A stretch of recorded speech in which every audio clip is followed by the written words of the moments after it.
Wow. Hello, Chapmans. How are you all today? I hope this Saturday afternoon is finding you all well, or wherever it is. Whatever time it is, and whatever time zone you live in, whatever. I'm doing pretty good. I'm doing pretty alright. I'm mostly resisting the urge to get more scabs, but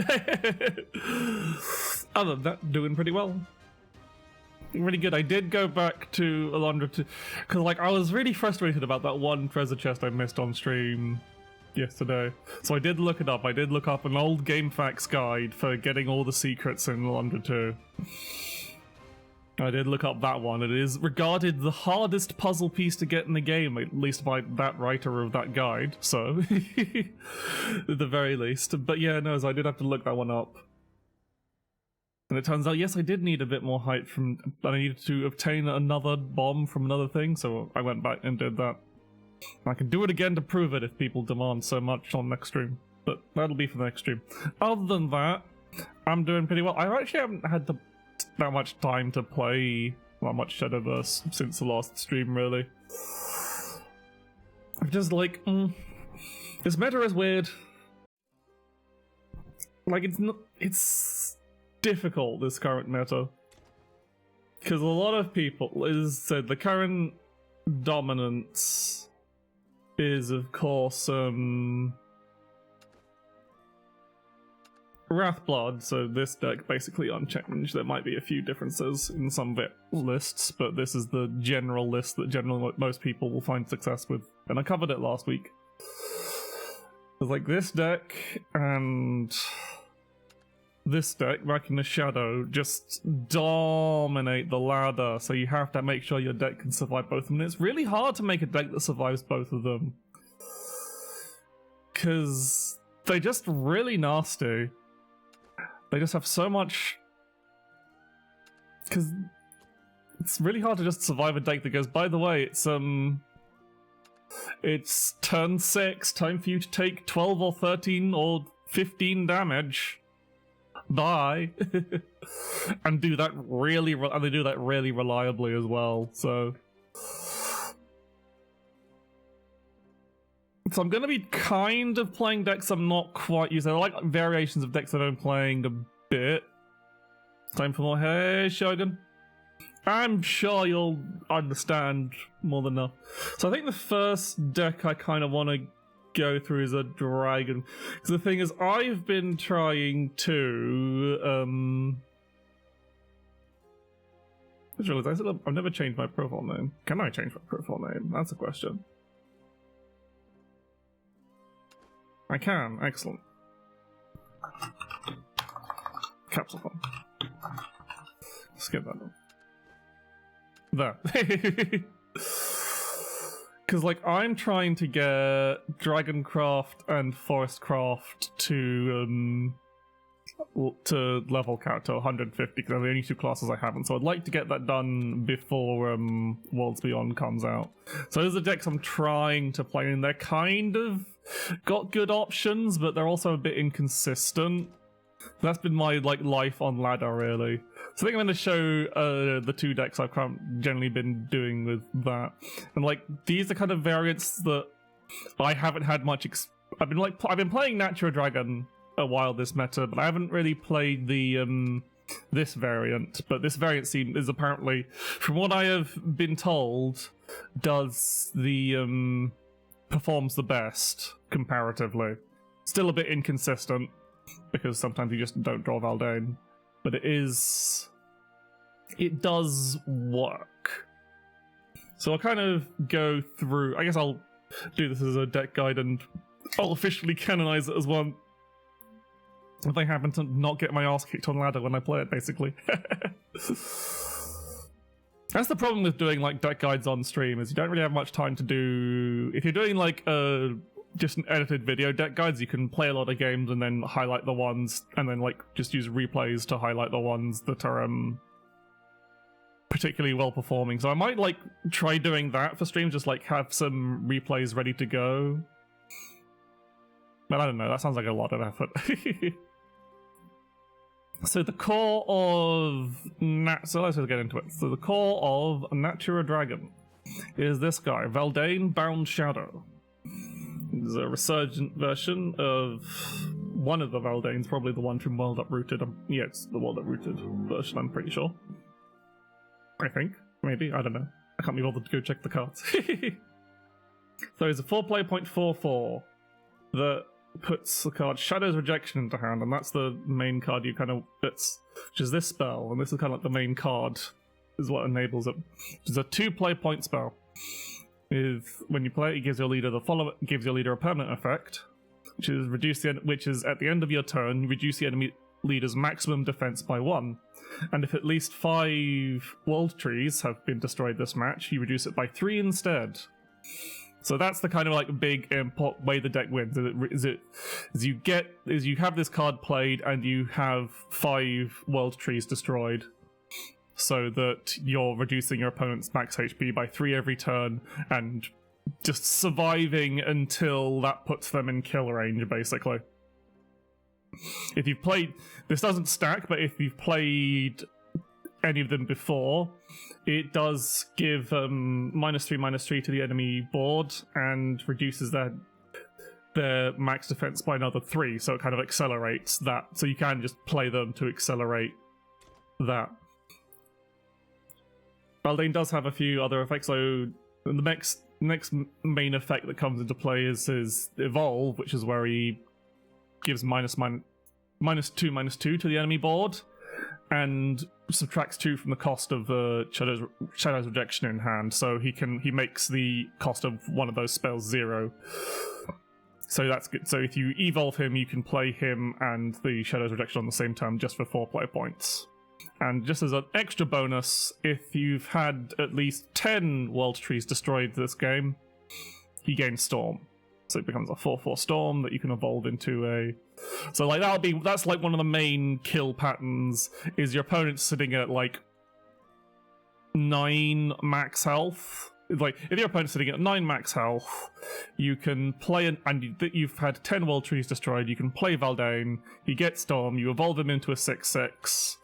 You play the 0 cost Shadow's Rejection. You've done a total of -5/-5 to the entire enemy board, so you've hopefully cleared out any wards, and you've reduced their HP from 9 to 6, which puts them in kill range of Valdane. Of just Valdane hitting their face. So that's like the most common... That's like the simplest way to kill, is just wait until your opponent's at 9 max HP and then kill them with a Storm Valdane. And there's a lot of the deck is just supplying trees, basically. It's trees and healing, most of which in the same thing. So you've got Terran Peace, a 1 play point spell, puts 2 trees into your hand. If at least 5 trees have been destroyed, you heal for 2. Nice, simple spell, gets you early trees, job's a good one. Managar Sentinel is a 1 play point 1/1.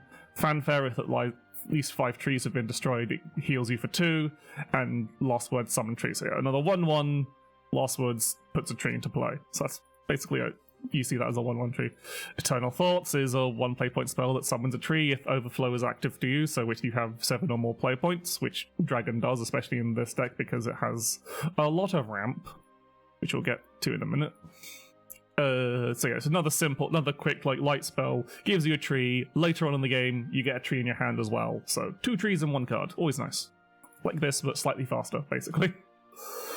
Desert Wanderer is a pretty strong tree generator. He's a 2 play point 2/2, and he summons a tree on Fanfare.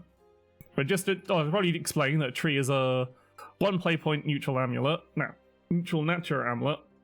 If, when it comes into play, it sees another tree, it destroys the oldest tree, basically. So basically ensures there's only one... If there's more than 1 tree on the field, a tree gets blown up. Until there's only 1 tree on the field, basically. And and it has Last Words, draw a card. So every time a tree is blown up, you draw a card. So you got Fanfare, summon a world tree, and evolve, summon a world tree, and recover a play point. So on an evolve, for an evo point, that's 2 trees right off the bat.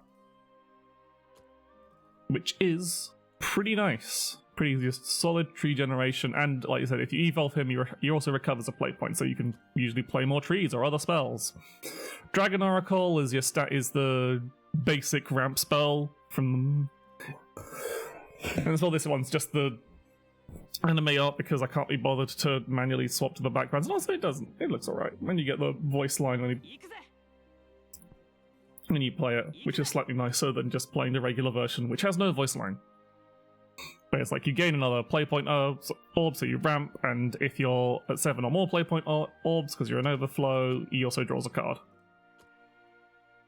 Motley Alliance is it's a bit of an interesting card.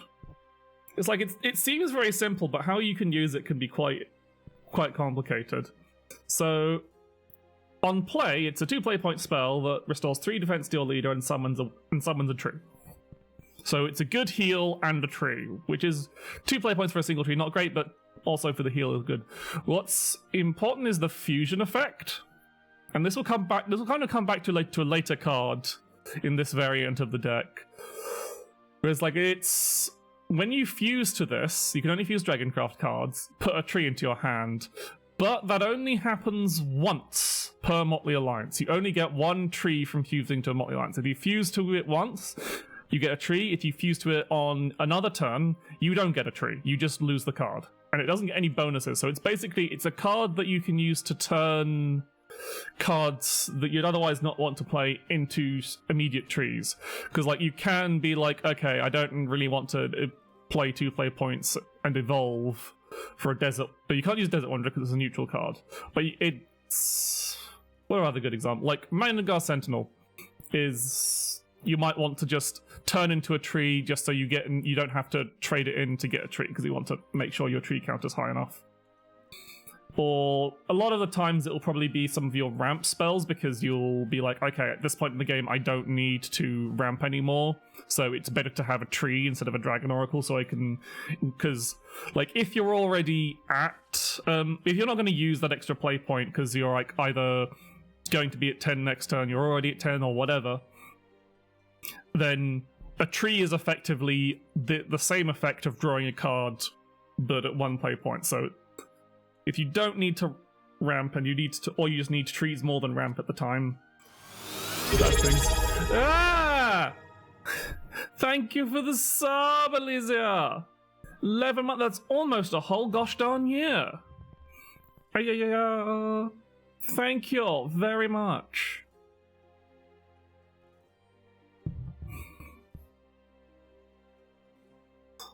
To be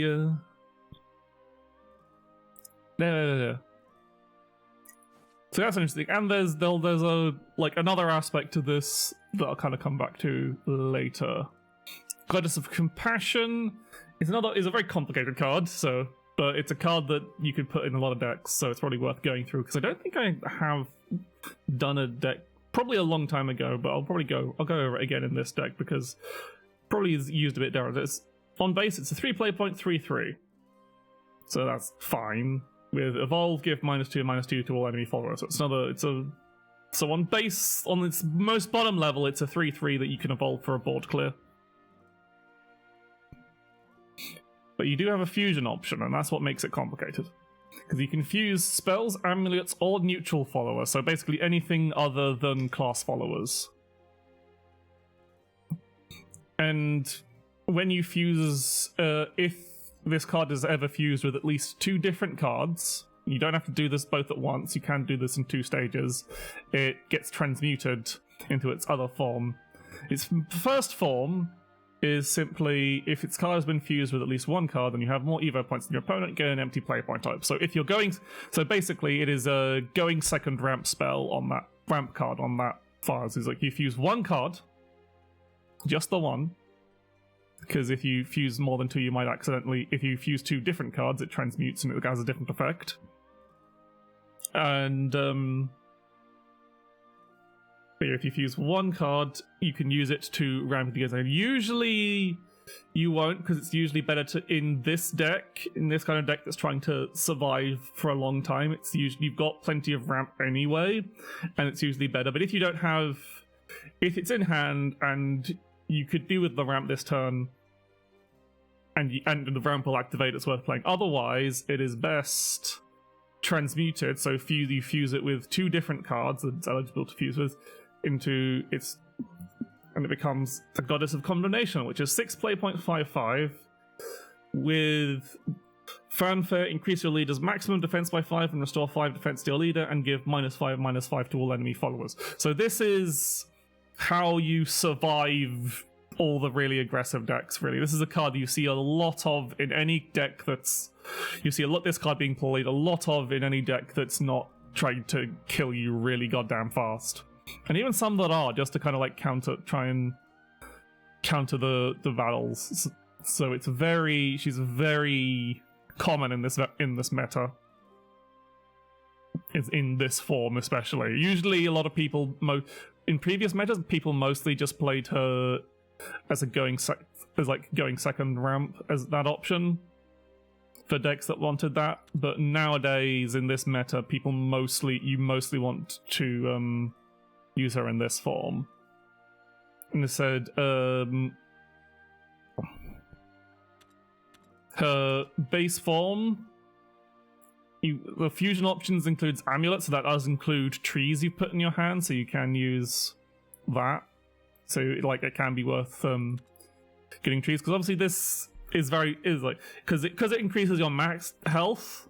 That saves you. That can put you out of OTK range. It basically always heals you for 5, unless your opponent specifically has an effect that stops opponents healing, which do exist, but nobody plays them at the moment. No decks run them, so you don't really have to worry about that.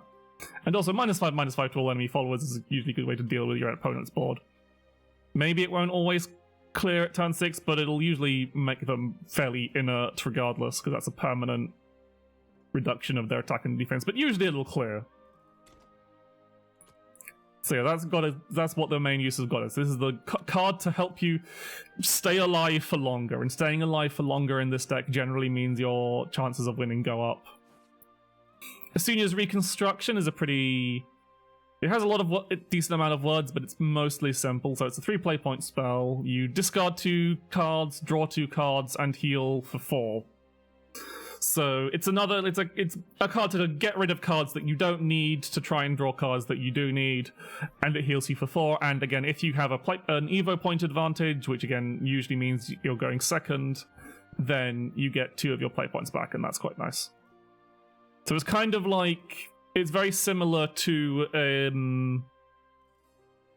the 3 play point twins that also draw you a card, but it always heals you for more. And because it discards cards, it can be better at actually managing your hand size, because that can be a problem in this deck when you're just like, you have literally too many cards and a bunch of them are just useless. So having at least 1 or 2 of these can be quite handy, and just like, I would like to be able to draw cards without actually overdrawing, which can be a problem. Gianna the Bright-Handed. So this is another ramp card. She's a 3 play point 3/3 with fanfare. If any allied trees are in play, gain an empty play point orb. So having a tree in play is pretty easy. This is one of the so this can be very powerful, because if getting a 3 play point 3/3 and ramping for a card is really quite strong. Added bonus: once you've had at least 5 trees destroyed, she evolves for free. She doesn't have anything special on evo. She's just a 5. She just becomes a 5/5 with rush, but that's still pretty good. That can still help you control the board and last longer. And also, she summons a tree on last words. So generally, just a really, really good card. And one of the cards you're generally aiming to keep in the mulligan. Waterworm's Blessing is another ramp card, which is just a 3 play point, gain an empty play point orb. But it's a god, unlike Dragon's Oracle, which only draws you a card. If you're in overflow, this has a much stronger effect, because it heals you for 2 and draws you 2 cards. So again, more card draw, healing, and ramp. But obviously you generally, if you have an option, you'd rather play Dragon Oracle or Gianna and try and wait until you're in overflow before playing Waterworms. But And again, if you need to ramp, you need to ramp. So you can still play it for 3 if you don't have any better ramp in hand. And usually ramping is usually the best thing to do, because if you ramp, you can play more of other cards in later turns. Another handy Natura card is Benevolent Mother, which is a 0/4 Rush Bane. Bane, remember, does not need the follow to actually have do any damage to. It requires it to do damage, but 0 damage still counts as damage. So it still kills whatever. She still kills whatever it touches. So she is Rush Bane, can't be evolved using Evo points because she has a special effect for it, and she can attack 2 times per turn, and has last words summon 2 trees. That's like her basic mode, and that's pretty good because it takes out hopefully up to 2 enemy followers, as long as they don't have as long as your opponent has at least 1 follower that doesn't have 4 attack, basically, and gets you and puts 2 trees into play. So that can be like basically draw 2 cards, put your tree count up by 2. Generally pretty good. If 5 trees have been destroyed this match, instead of summoning trees, she resummons herself and evolves it. And evolved, she is slightly different. She doesn't have Bane, but she does have Ward, and at the end of the turn, she restores 4 defense to your leader, and then she still has the last words to summon 2 trees. So you'll still get the trees regardless, you just get them a little later when she's in this form, because... Okay, so this is another card to keep you alive, because it's a Ward, it heals you for 4, and it's just generally a versatile...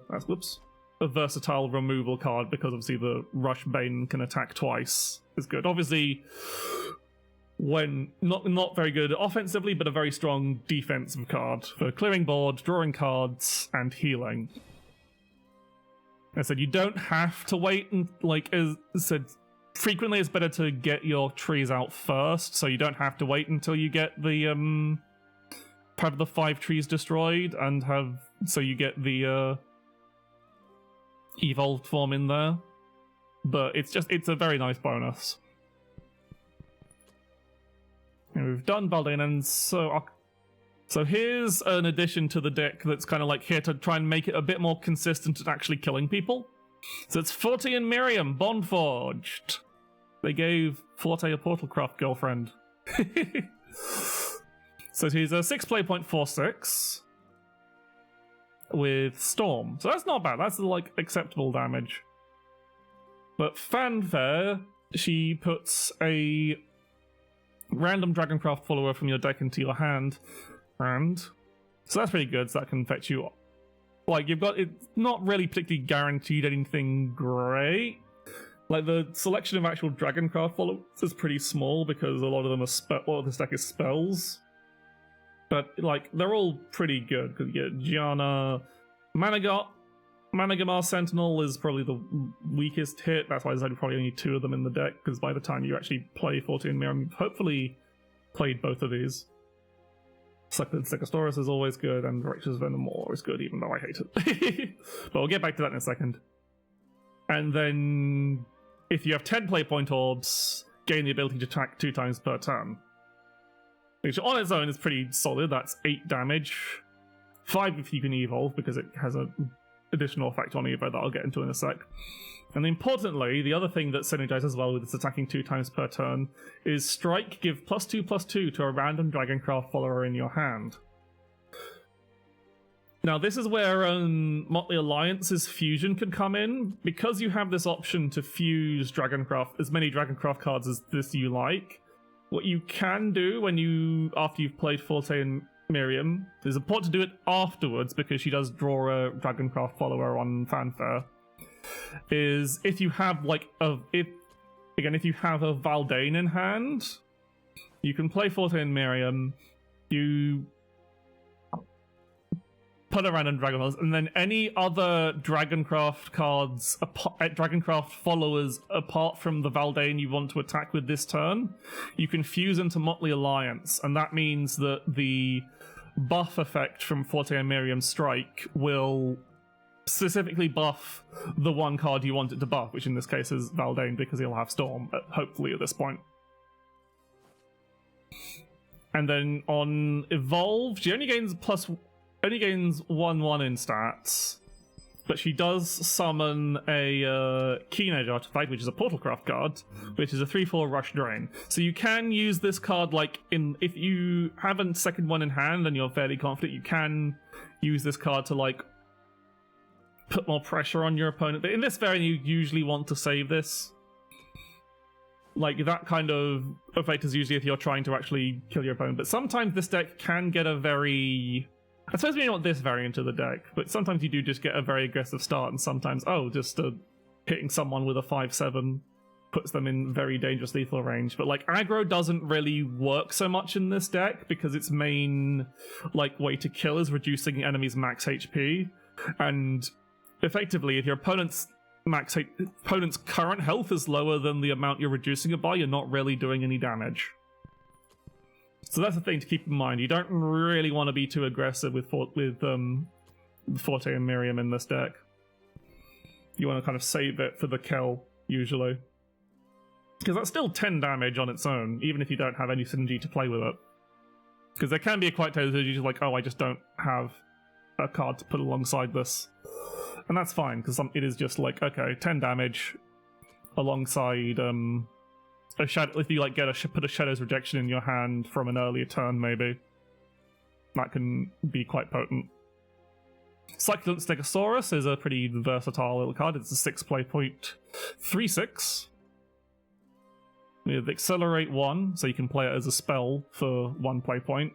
Deal 3 damage to an enemy follower. Put a tree into your hand. So pretty simple. A good early removal for dealing with aggressive decks, especially like Bloodcraft, Wrathblood and Machina Shadow, really.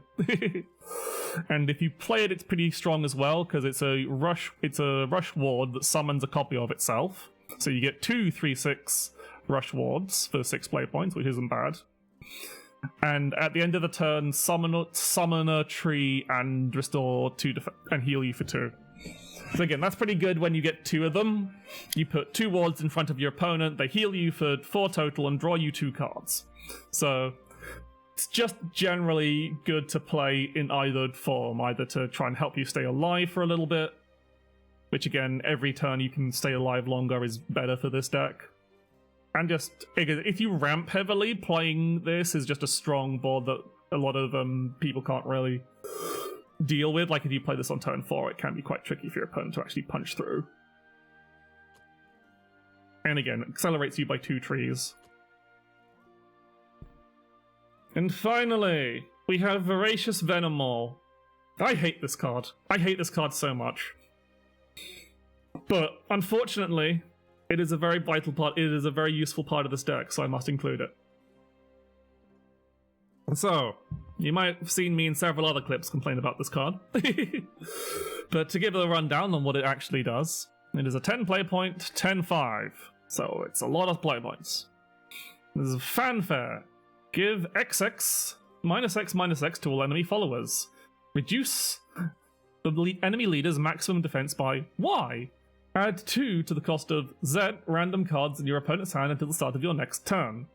And those 3 numbers are from a total of 15 split randomly. And I don't like that. It's like, it's technically consistent because of the way just how the numbers generally work out. But it always, every time I play this card, I always feel like my opponent's... Every time I play this card, I always feel like my opponent has cheated it, because the card that either they draw the card they want so that the cost increase in the... Like, the main thing is the cost increase in the hand that really gets my gut, being one of the effects. Because that's random. Because it's a random amount of cards. When it's played against my opponent, I always feel like, I lost because my opponent's key card, the key card that you needed to kill me, didn't get its cost increased so they could play it.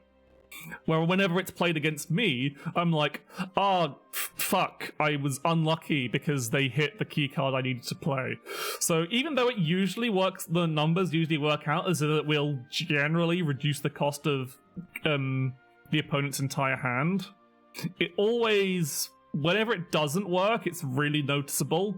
And whenever it works against you, you just feel robbed. And of course, in this kind of deck, the reduction of their max HP is really, well, that's kind of like why this card is played in the deck, because it can, if you're lucky, it can just straight up reduce, and their opponent's HP is low enough, it can just straight up kill them. But it's just like, I just wish it was an averaged out, I don't know, if it was just 5 each, that'd be so much better. If it was just consistently 5 each. I just like the card more. It was like 5 -5 -5, reduce their maximum defense by 5 random cards in my opponent's hand. Like, I guess that would still kind of feel annoyingly random, but like, it means you could feel like you could play around it, really. But like, the only real way to feel like you can play around it, you can't feel like you can play around it, because even if you have a handful of 9 cards, it can still go, the cost of your entire hand is increased by 5. It's increased by 2. Fuck you. Also, even though you didn't have a board, I didn't do any board wipe on it. So I reduced your max HP by a lot as well. Fuck you! So yeah, it's a pain in the goddamn ass. I don't like the fact it's in this deck, but you have to have it in the deck because it is just the only way you can win sometimes. Alright, let's play. So with the deck. So I'll explain the mulligan as I go through, but I'll do a quick preview. It's like the main thing you want to mulligan for is either ramp, and which includes Gianna. So like Dragon Oracle and Gianna is the main things. If you've got a Gianna in hand, the other cards you want to keep are stuff that just anything that makes a tree, really. Preferably stuff that's a guaranteed tree, like Eternal Thoughts or Natural and Peace, or even Motley Alliance or Desert Wanderer, because Stegosaurus requires your opponent to actually have something on the board for you to target, and some decks might not. And Managor Sentinel only gives you a tree once it actually dies, so that's the thing. But Motley Alliance is also good because you can just fuse the card to turn it into a tree and have that guaranteed that way. Just remember which ones you fused to previously. So let's give it a go. Let's see how this works.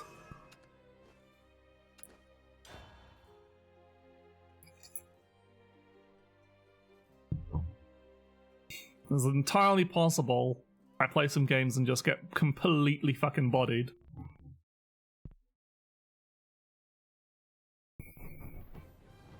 Because I've just not been having great luck today.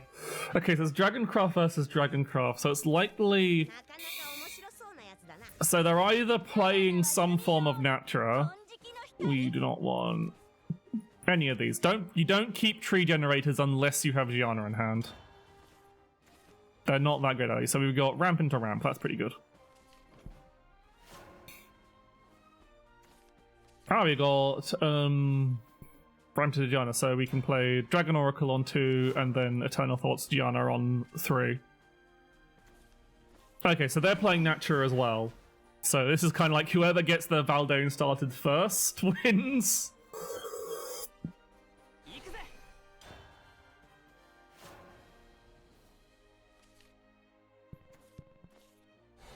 So they've got a slightly better... Well, it depends what their next turn is, because we've got a lot of ramp going on here. So we're already at 6 lanes, so it's a question of if I want to save the Waterworm's Blessing until the turn after, so I get card drawn. I think I kind of do. I'll probably, like, as soon as... Depending on what I draw, I might just as soon as this Venom Maw and... so they're playing... They're not playing the Valdane version, they're playing the OTK version of this deck, I see. Okay, so... I could just play this Goddess for the healing, but I think I'd rather pitch you and you for some cards, please. That was fairly pointless. So I'm going to actually, since I'm so low on cards, I'm actually going to save this Water Worms for next turn. But not drawing Valdane at this point is really annoying. Because next turn, a lot of these cards become way more active. Okay, so they're... yeah. They're just trying to ramp to 10 so they can try and OTK me with Forte. Forte and Miriam. People just call it Forte. It's like, oh, don't forget Miriam's there. Okay, so they're going to play that, Evo that to knock me down. That'll at least draw me a... that's fine, that'll draw me a card. I do need to keep a worry about letting them maintain a board, though. But I really... where the fuck is Valdane? Okay, so I'm just going to Water Worms. What do I draw? Not Valdane, so I'm going to... so I don't think I'm going to need the healing, so I'm going to Benevolent Mother just to... it's not going to get me the second half, but it is going to get me to... just get me some more goddamn cards. Where the fuck is Valdane?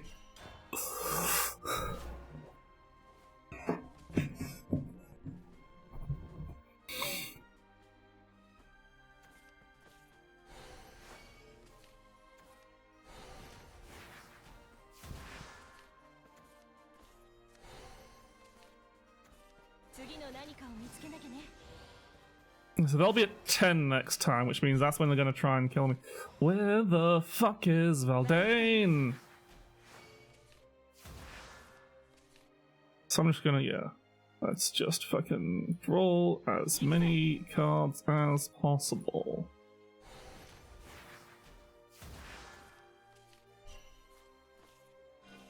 I'm gonna use a suck. I said I don't think I'm gonna need the main body of Succulent. I've got too many gosh darn cards in hand. I'll probably have to fuse to fuse up one of these goddesses before the end. Where are you, Valdane?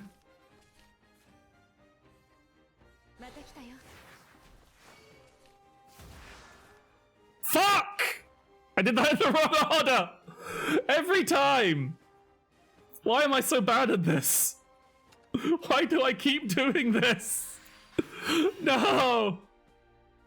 They're gonna kill me this turn. Right. Do your worst, drop your... I don't know if they can, actually. I think they can do a lot of damage, but I don't think they can kill me. Yeah, they're not killing me this time. Probably. Maybe. Yeah, I should have fused first before drawing a bunch of cards. I completely fucked up.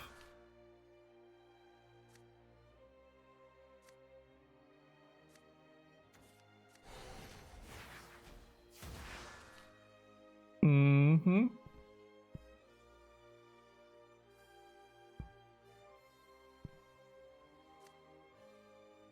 So they don't play anything. I probably just drop the Venomore to try and disrupt their turns, but I'm so fucking far behind. Okay.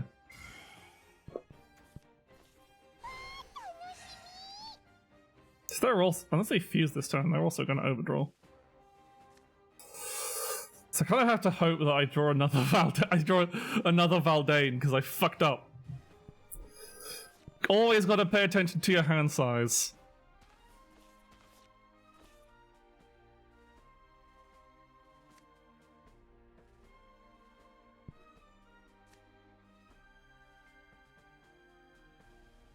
Okay, so I'm given that their hand is capped out, I'm tempted this turn just to drop the Venomore and hope it just completely screws them over. Okay. -6. Let's see, what got cost increased? Did I fuck them over?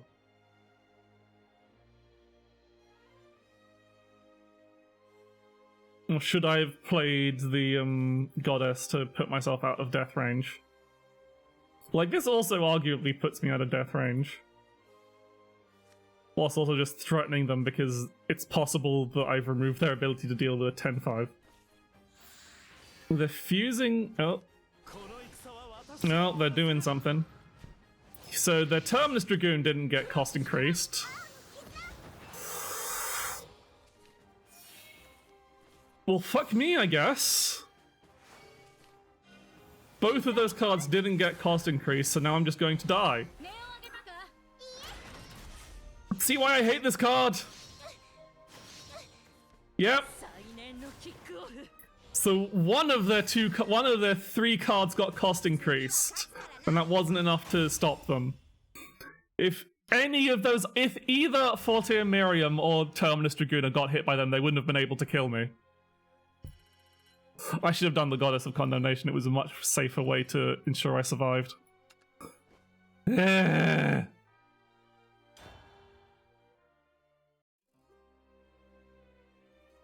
So that was bad luck and also a bad... I don't know if I... Like, Gareth, no, I fucked up there. I should have played the Goddess of Condemnation rather than Venomore. Because that puts me out of kill range. But also, I shouldn't have overdrawn that Valdane. Okay. So keep this ramp, but not anything else. That's Portalcraft. Portalcraft is in a pretty rough spot. And I've drawn all of my Stegosauruses, which would be good if my opponent has any followers in play. There we go. Because they're playing Ilga now, they're playing Rally.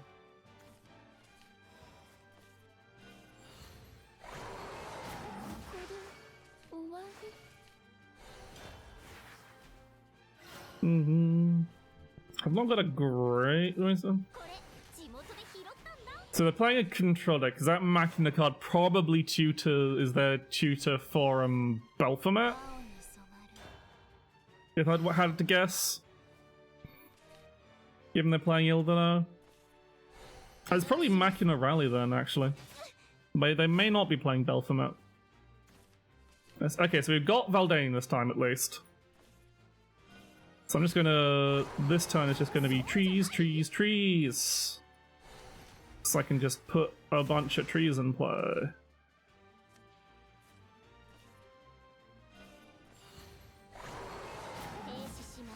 That's all my Stegosaurus are gone, but... It's important because I would like trees.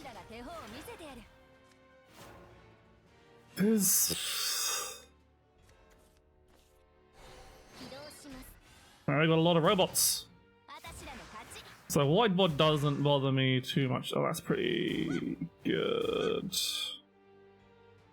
So I won't have... I've only have 4 trees. Is there any way for me to get... So I need to play... I want to get this going as ASAP.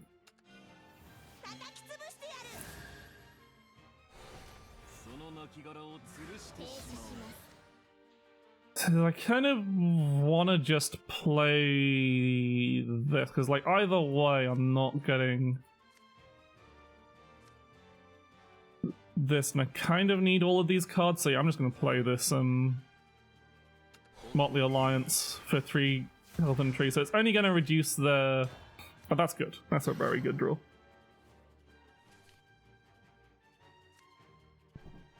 I didn't play the Shadows Rejection, I'm stupid! I forgot to play the Shadow... Oh well, it would have only reduced their healthy one, so it's not the end of the world, but fuck! I forgot to actually play the spell! There's no point holding on to it. All I did was miss one... If they have 1 health... If I miss this kill by 1 health, I'm gonna be so pissed off. What am I... I'm just so out of it today, god.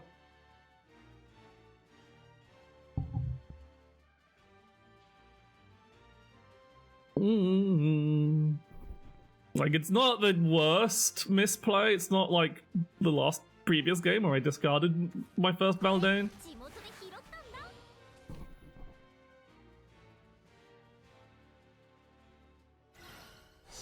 Yeah, they're trying to rally up for an OTK. So I would like to draw Goddess of Condemnation, please.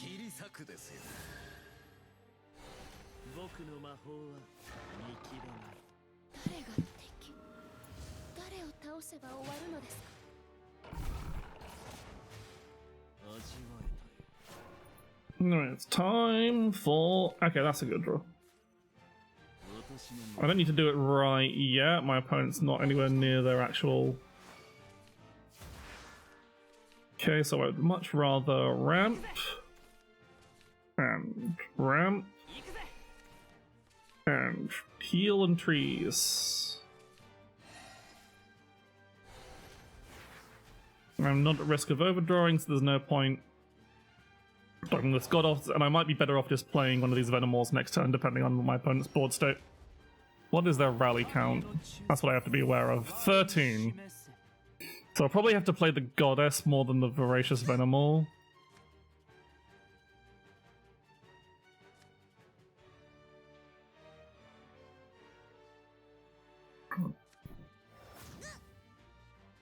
I might just, yeah, Goddess and Valdane next turn. You won't have, yeah, they're Eoning, so they're getting their Evo point back. They still, no, they're getting an Evo point restored. So yeah, I think I need to, so I might Goddess and Asunias actually, just because I really need to heal at this point. Because they're going to try and fucking murder me. Belphamit's not a big deal. I have so many ways to deal with Belphamit. And he doesn't really have a way of stopping. So... yeah, the problem is that's a 6/6, so I don't actually... Alright, I need to fuse this. So I can't use this as soon as, so I'm just going to hope that 21 is going to be enough, really.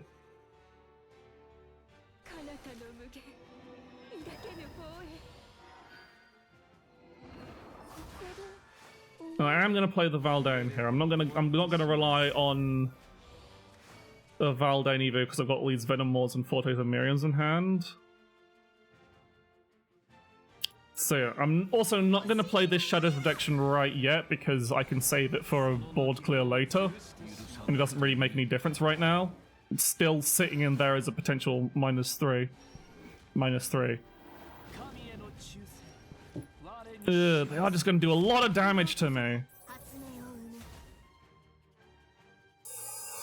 The problem is the turn after, they are going to try and drop Belphamit, so I do just kind of have to prey on this Voracious Venomour, really.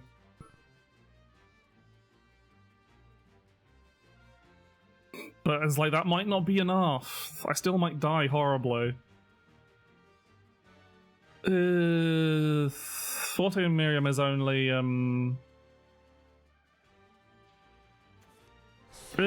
Synthetic Eden on an odd number! That's a lot of damage!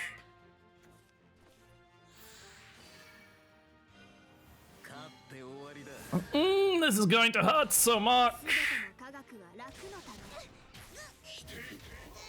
Oh, that's real bad. Even if I Venomour, they're still going to get a Gratina. I don't know if I can survive this turn, actually.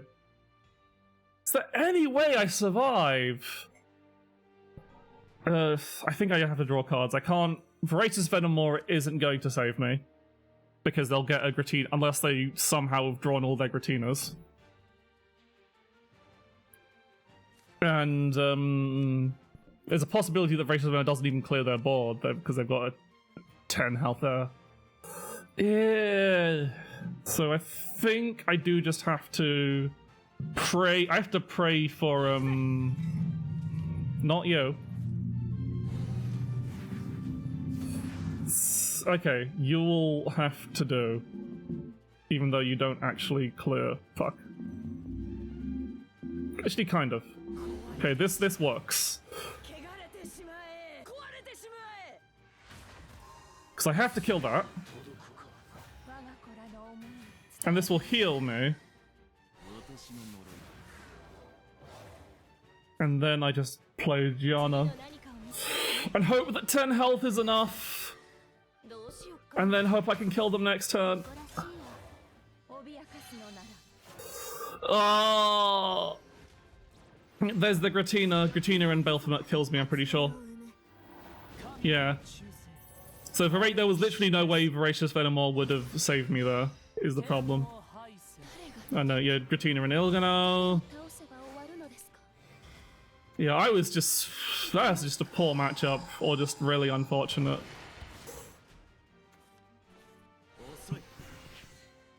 I think my opponent was pretty lucky, really.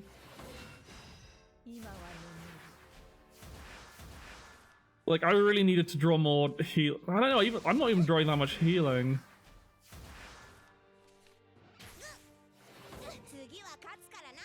He hit a lot of damage. Yeah, there's no way I was surviving that.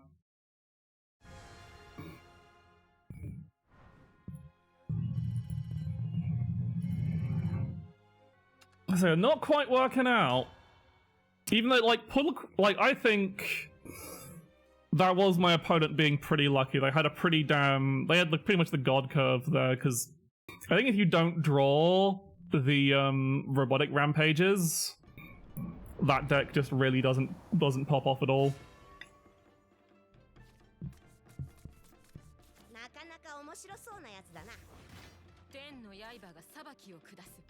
Okay. None of these is... Okay, pretty good. Pretty good hand to start with.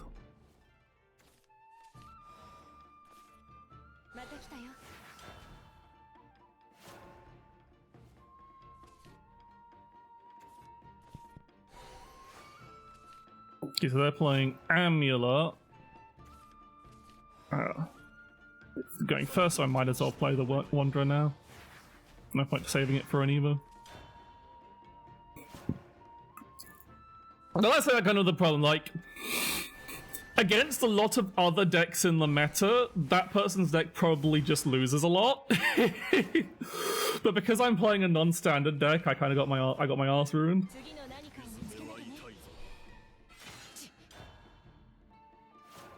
This is kind of an awkward bit of the deck, because even if I have like this aggressive early board, it doesn't really get me that far, because any damage I do will be healed, but you gotta go for it anyway. You can't just not attack. Okay. Fuck it, we ramp. Love to ramp! Because then I can Valdane and Benevolent Mother and hopefully get to... What's my tree count at? My tree count is 1. So I would like to get some trees, but my opponent is like, what if I just don't play anything on the board at all? Maybe I'll banish my Gianna. Rude! Incredibly rude! That's a tree I needed.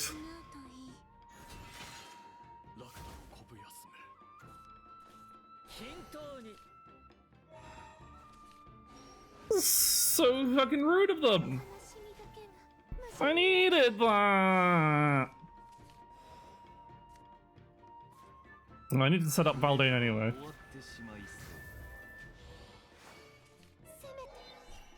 But like, I'm not gonna bother spending an Evo here. It's just not worth it. Like, I could have saved that card, but eh.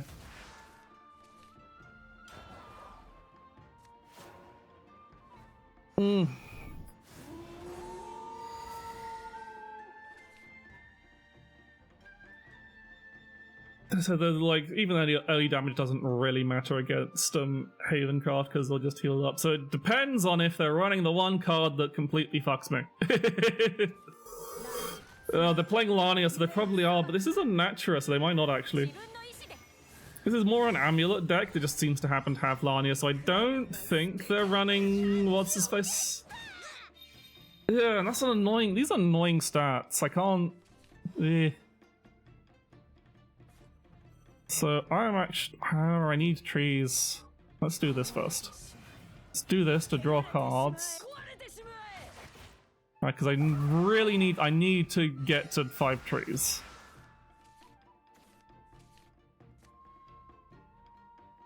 Okay, and we will ensure I get to a 5th tree by fusing. Play this 5th tree to see what we get. Terran Pace. I will then, as soon as Reconstruction, this Dragon Oracle, and this Motley Alliance, and leave this up there because I just don't care. And let's Eternal Thoughts here, because we might as well.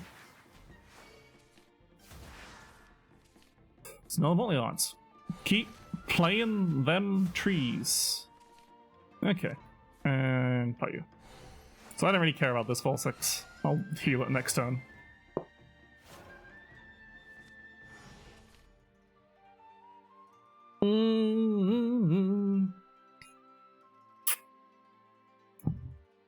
How many trees? There's 7, so I'll be hitting 10 trees soon enough. 10 trees isn't that important. Man, they're gonna do a lot of damage this turn. But at least they get the play point refund.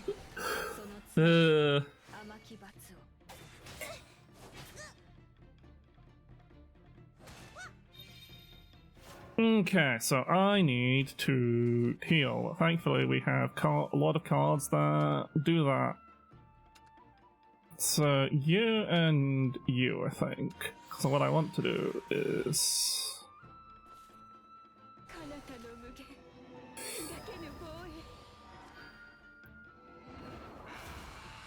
and then play this, because I would like to heal a lot. I don't care about my opponent's board in this current state. And I think I will fuse this Gianna, just because I'd probably at this point rather have a tree than for 1 play point than a follower for 3.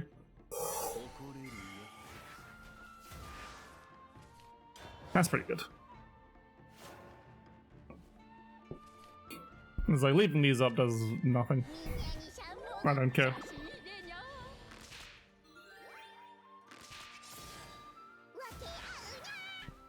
They're both evolved, they're not going to get any more stats, they're just going to trade them in. I'd have left the ward up, to be honest, but I guess they want boards, they need board space.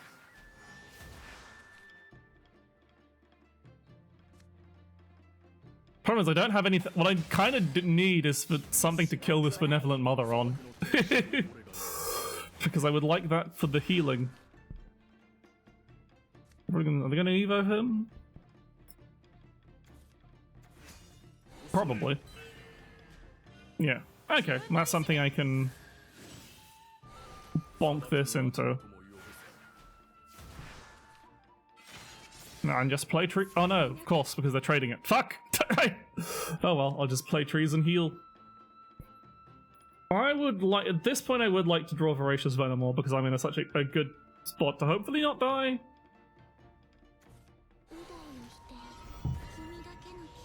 Interesting time to play that.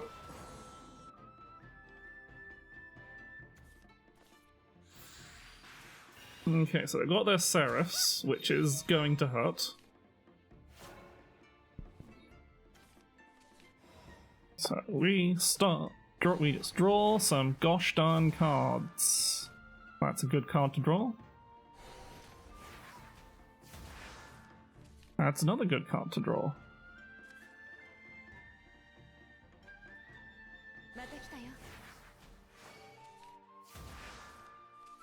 It's also a pretty good card to draw. So I'm actually not going to play that one because I do need... So I'm just going to increase my max HP. They're not going to give me anything to trade this Benevolent Mother into, I'm just going to go... fuck it. I would like to heal a lot. To extend the game long enough so that you die horribly.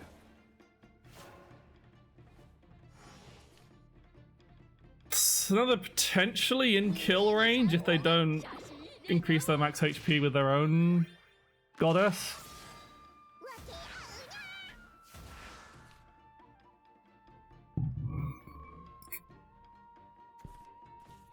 They are gonna yeah, they're gonna try and blow me up, so I think healing is possibly the best of this. That is the annoying thing, that is a fucking 10-10, isn't it? I'm going to take a lot of damage this turn. At least the healing doesn't matter. But I need to get rid of that 10-10 somehow.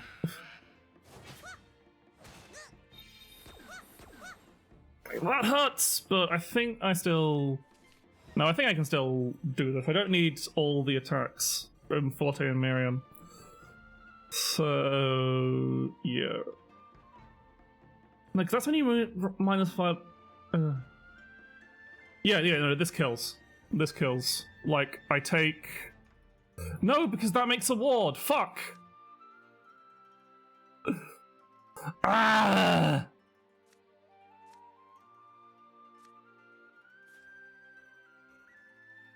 Okay.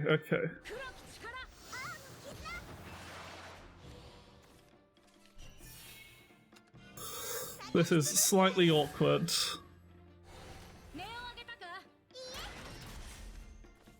I think I might be dead, actually.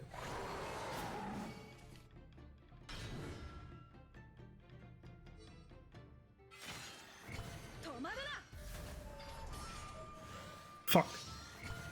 I think I fucked up.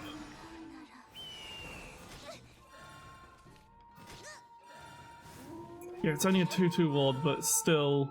Yeah, I'm dead! They put me in a position that I can't win. I fucked up.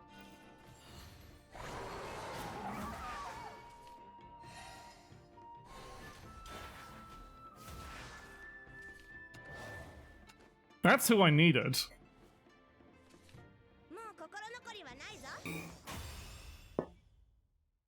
Ah.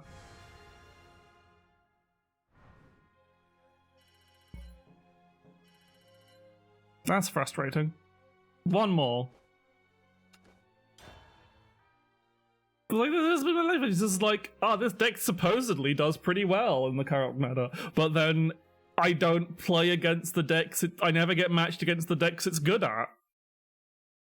So I'm just kind of fucked. Like, this deck is supposed to, like, have a fighting chance against Wrathblood and, I can't remember if it was Wrathblood or Magna Shadow, like, probably more, Wrathblood. Because it can out-heal it, and then I just don't get matched. Yeah, I'm not keeping Valdane because I don't have any tree generators in hand.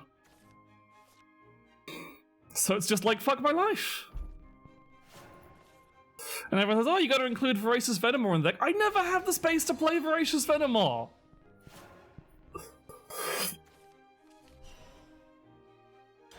Now I'm just playing...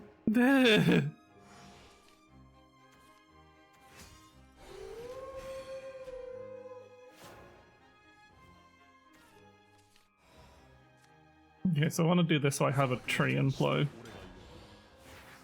Maybe he'll survive long enough to get Evoed, but it said it's better to sacrifice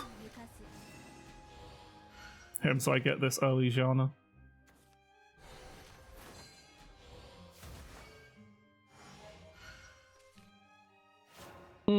So this one's probably more Ladika, which at least means I won't get screwed by Seraphs at least.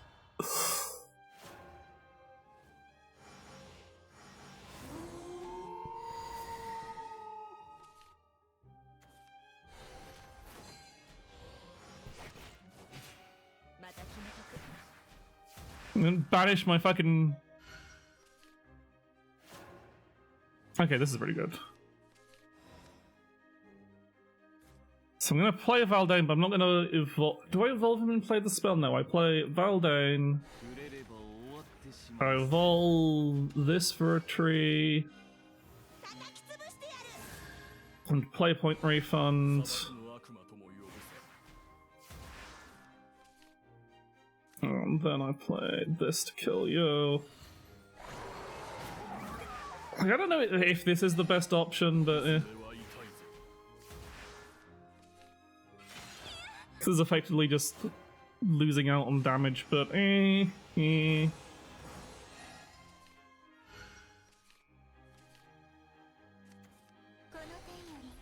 Okay, so this is yeah,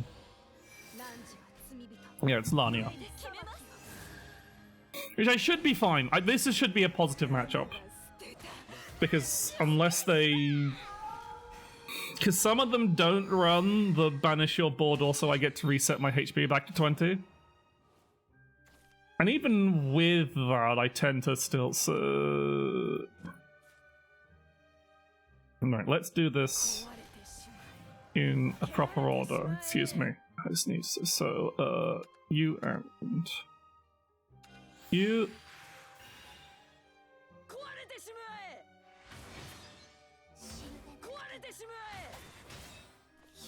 And that means there's 5 trees. I play the Shadow's rejection. Now they're starting to lose 3 a time. Okay.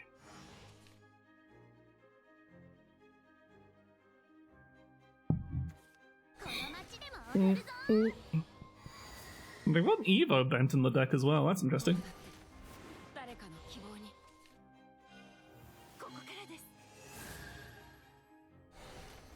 That's fine, I'll just, I would like to ramp, but I think I got a goddess this board. I don't, otherwise I'm gonna...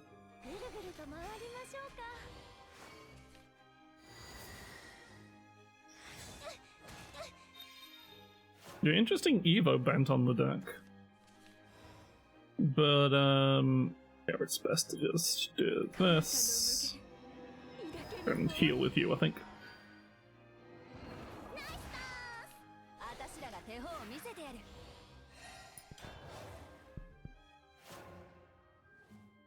So this means that is this the deck running John then? Yeah, they just make them burn a whole load of cards. That's good. Okay. And I gotta say, oh, it's a Gale Scythe deck. Interesting. It does undo some of my damage, but yeah.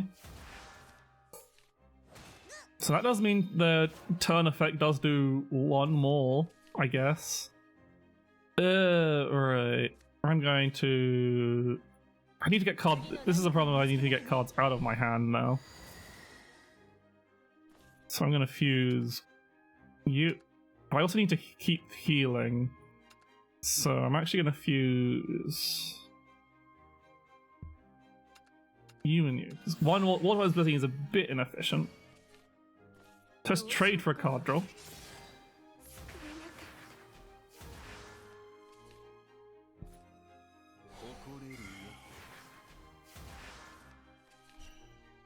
So if the Waterworm's Blessing, that's fine.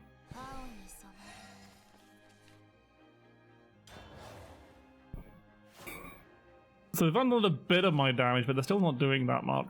And I can still basically heal. They're only doing like a certain amount of damage per turn.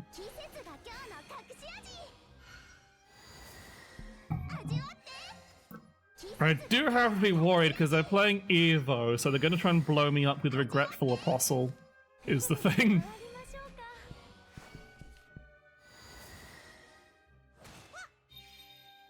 So this is probably a Voracious Venomore turn.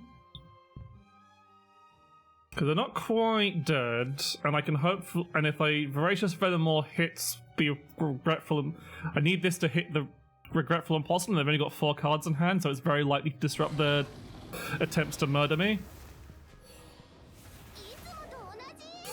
Yeah. So hopefully they die next turn. Hopefully I haven't just been fucked over by them being able to play Regretful. Ah, that's the Regretful Apostle! I'm dead! He didn't stop them at all! Ah! Fuck my life! Of course they had the one card that didn't care if it got cost increased.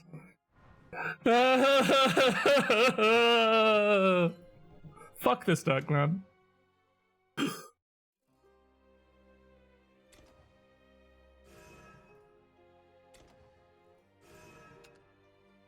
That's depressing.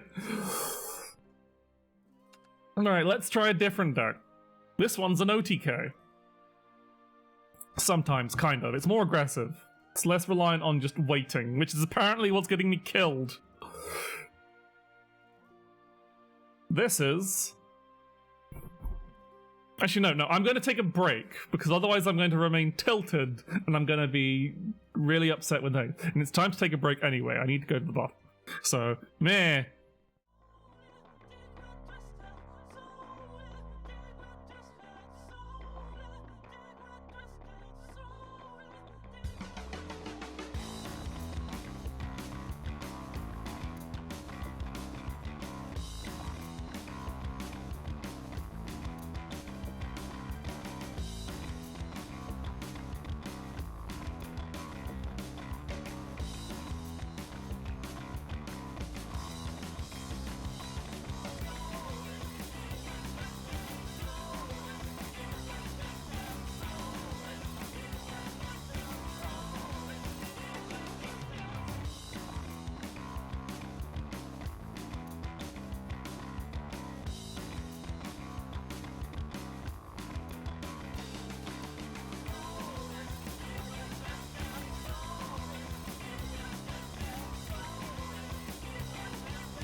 Okay, I'm back. I'm still tilted. Like, fuck! I don't understand how to play this game anymore. Like, I look at all the websites, all the stats, I do all the research, and it says everyone is playing this deck. This fucking deck. And there's like, if you want to beat this deck, you either play this deck, which I don't like playing, I just don't like how it works. But if you want to at least have a chance, there's a few other options that are still fairly effective against it. And then I go on ladder. And what do I find is insane decks that aren't on any website whatsoever. Like, who the fuck is playing Evo Lania Haven? Where did that deck come from? Why is it whenever I play the, like, OTK variants of Forte and Miriam that use Dragonborn Striker and Terminus Dragoon, I get my shit kicked in. But when my opponents do it, they kick my shit in. I mean, I know it's probably bad. Like, I feel like when I was playing against that person who was playing their Forte and Miriam deck, I like, fuck this card. Why does everyone keep playing this card? It never works for me. There's no fucking opening to play it outside of Big Dragon. Why do people keep putting it in decks that aren't Big Dragon? Like in this card, it's fine because you can play it alongside other cards because you're doing absolute bullshit. But on its own, it just sucks most of the time. Ah, hate my life. I'm gonna try playing Ladica Forest. The actual like best performing version of the deck is an Iris deck, but I don't have any irises. Well, I have one iris, and I can't. Actually, you know what? Fuck it. Let's go buy some cards. Let's buy some packs and hopefully get some. So I've got 4 Heroes of Shadowverse packs. Let's buy those first. And I might just buy. Oh, wow! Garbage! Terrible! Do I have any other packs? What set is, Resurgent?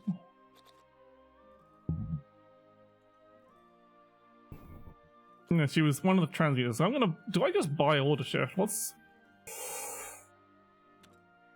Yeah, Iris Sky Spirit was Order Shift. Maybe I just buy more Order Shift to try and get what's the other leader options? Surdwin. Yeah. Yeah, maybe I just do it just because Magachio's hot. Yeah, fuck it. We're buying Order Shift packs.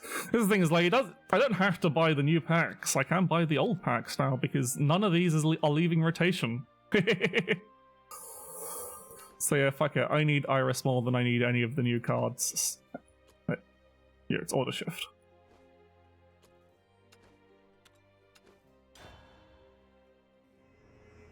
Come on, Iris, Sky Spirit. None of that. See, I might as well just start spending my rupees on Order Shift packs. Because I'd rather have Magachio than... Because I have enough for one Iris. I need enough for a second Iris. But I don't really want to craft cards. So yeah, I don't think I'm too... Because like every single thing I look up tells me that no one is playing the decks I keep ending up playing against. And that if I play this deck I would win. But then when I play this deck I get matched up against nothing but but against Machina Shadow. Which is the main deck that kicks Wrathblood's ass, because Wrathblood goes to like 12 health and then Shadow goes, oh, by the way, die.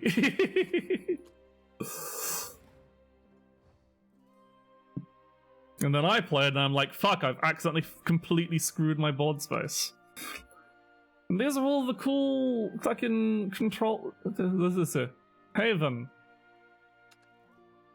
See, this one doesn't have... This is... It's Amulet, Alluvia, and more Amulet. Where the fuck do these decks come from?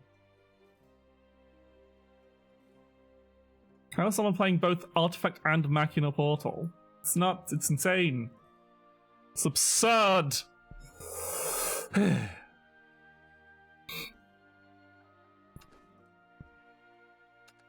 But yeah. This isn't a deck guide stream anymore. I feel like there's too much pressure on me for deck guides. I'm just gonna play the fucking game. I'm not gonna explain this deck. Well, I'll explain it in broad terms, but I'm not going to do a full deck. So this is a card built around Vladika Nature's Claws, who is a card that I'm lucky enough to have 2 of the alt art versions of. I had to craft the normal art version to get enough for the deck, but I pulled 2 alt art Vladikas, which is nice. So she's a 5 point 4/4, can't be evolved by Evo points, so you have to use effects for it. When you play a Natura card, she recovers a play point. If it's the 4th Natura card or later, evolve her. And when evolved, she has Storm, and when she evolves, you put this spell into your hand, which is a 1 play point Forest Craft spell, Back to Nature, which gives XX to an allied Vladika. X equals the number of Natura cards played this turn, including this card. Deals 5 damage to a random enemy follower. So the idea is you get 0 cost trees in your hand from effects like Beastfolk Gatherer and where are you? Loving Embrace. And then you can play that alongside your Vladika to evolve her and get a really big boost on the Back to Nature and blow up your opponent, basically. The Iris variant uses Iris to reduce Vladika's cost to 0, so you can just absolutely obliterate your opponent with a massive OTK, but it's different in that it only kills your opponent on turn 8. It kills your opponent on exactly turn 8, no sooner, no later. If you go beyond turn 8, then you've lost. But you can't play Iris before then. You can ramp, I guess, with Goddess of Condemnation, but there's no way to cost reduce. So it's a deck that will almost certainly kill you on turn 8, but it has to survive until turn 8, so a lot of the deck is built to this. This one is a more aggressive variant that's more like, okay, maybe I can play a Vladika on, like, say, turn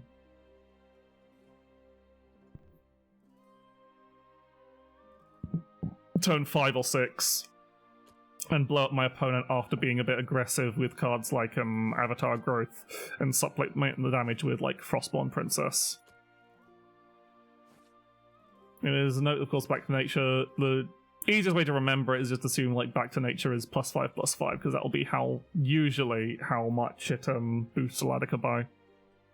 The later ones will, of course, boot more.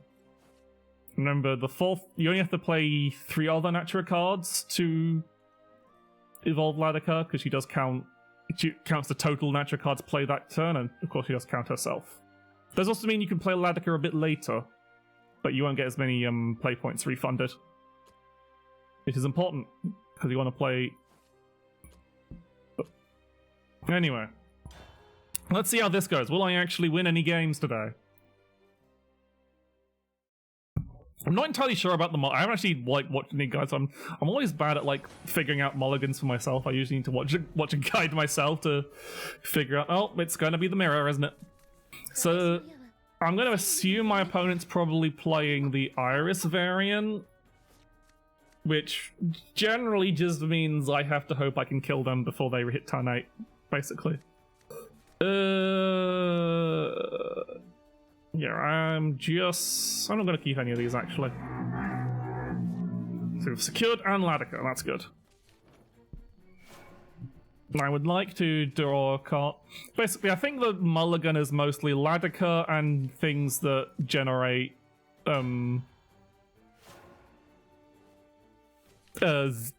trees in hand.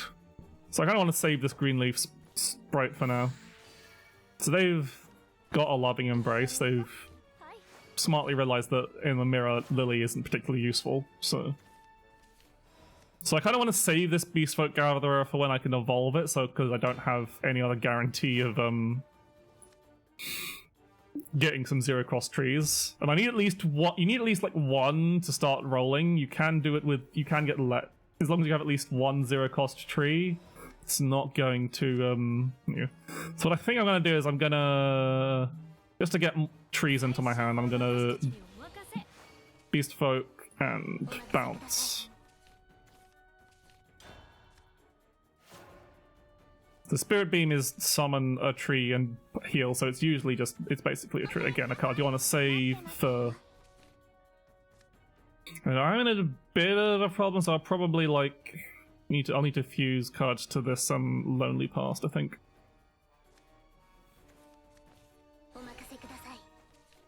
So again, they're just drawing cards.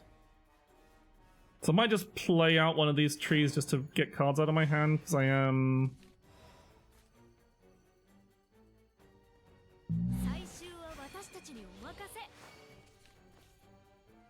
So I'm gonna fuse... I'll probably fuse maybe both of these fairy streams, because they're not gonna be that useful. They're not gonna be particularly useful apart. I think I do need to keep a bounce in hand though, just in case, because I think I want to stack stack back to natures in hand.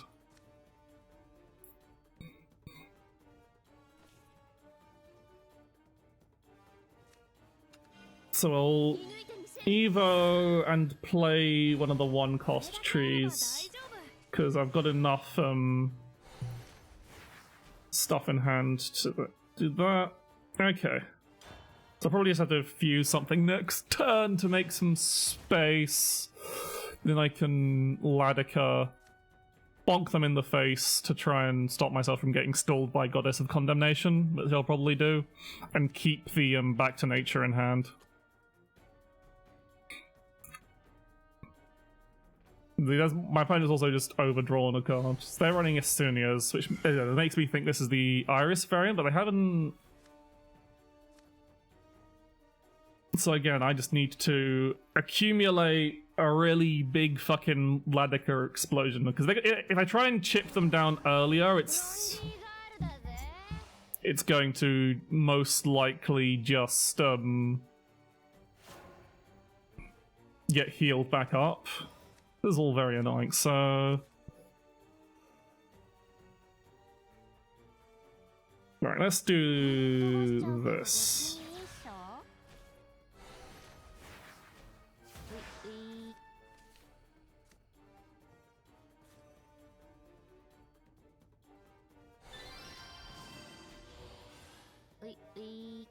And then one more tree. I'm gonna do this mostly to bonk that.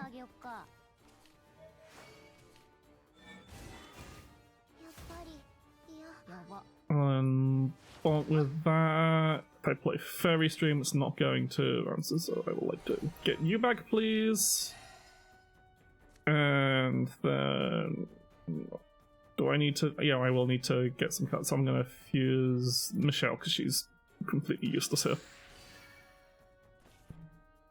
I should have fused one of the Lonely Paths, actually, so that I have both of them active, because that adds up to a lot of damage. Oh well. But also I kind of need this Loving Embrace.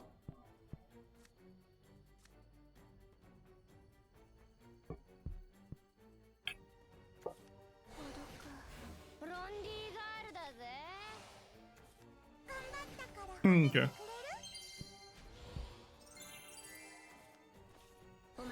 So they're gonna try and stall me. Thing is, that only stops 2 damage from all my storm options. And I'm only hitting them with 1, but I don't think I have enough to kill regardless. And I've still got another turn. It does reduce damage from my Frostborn Princesses a lot, which is a pain in the ass. So, right, what do I actually want to do here? Do I want to actually play out this... I think I do want to play out this Ladika. I'm gonna fuse. If they're going to keep playing, they're gonna lock me out from playing my storm. So I'm gonna fuse. I'm gonna play. Yeah, I don't have any. I want to get 0-cost trees in my hand next turn. So I've got my second Ladder, and I suppose at this point I just kind of want to I kind of need to get cards out of my hand is the thing, but I don't think I have the option, so I'm gonna just keep playing. But I kind of need these spirit beams for activating my. No, I don't. I would like anything I can choose. I might need this United Resolve next turn, so like something I can. So, no, I need all these cards. I guess if I need all these cards, that's pretty good because that means I don't have to worry about overdrawing. So I should, so the main thing that'll stop me killing them is Goddess of Condemnation. But if they play Goddess of Condemnation, they won't be able to play Iris as well, so I might still be able to kill them. But they won't be able to play Lily as well. So unless they play like 3 Lilies this turn, because the effect does stack. Oh no, this effect is not stackable. So they're at 20. And 2 of my damage is negated, but I think I have to kind of go for it anyway. Yeah, they're just gonna keep Lily up, because if I drag this out any longer, I'm just gonna die. I have to remember to do this in the right order. Worst case, because I'm not going to play both these Ladicas this turn.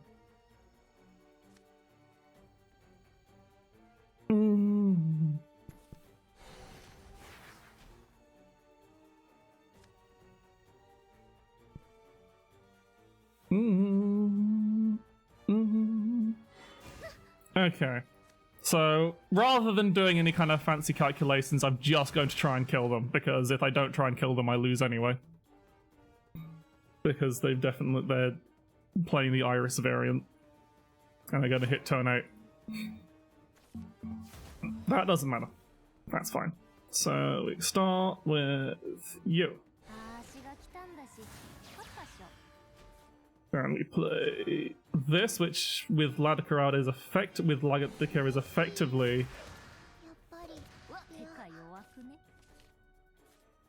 things we can't play any more Lonely Pasts because it's a so if I play, yeah, I just play that.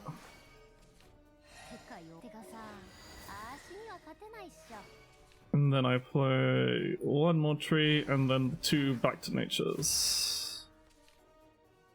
In worst case, I kill them next. No, this kills them, yep. No, wait, they're on 1! Fuck! I forgot about... Okay. Damn! I was 1 off! If they had 1 more follower on board, I could have killed them with the Lonely, Past. Okay, that's fine. They're gonna heal a bunch, and they've got Lily effect, but I can literally just do that again, basically. With a second Ladika.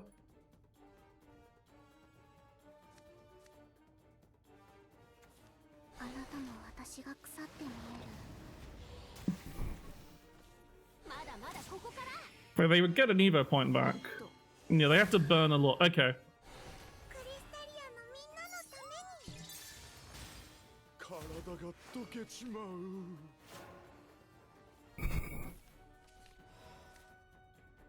But okay, so we go Ladika. So if they had 2 followers in play last time, I would have killed them. Lonely Past. Blowing up that and shooting you.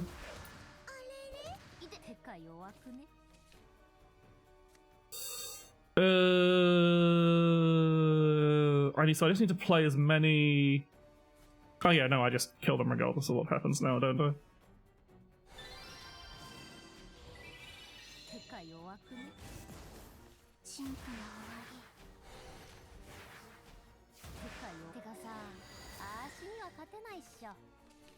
Play as many nature cards as possible before we play back to nature.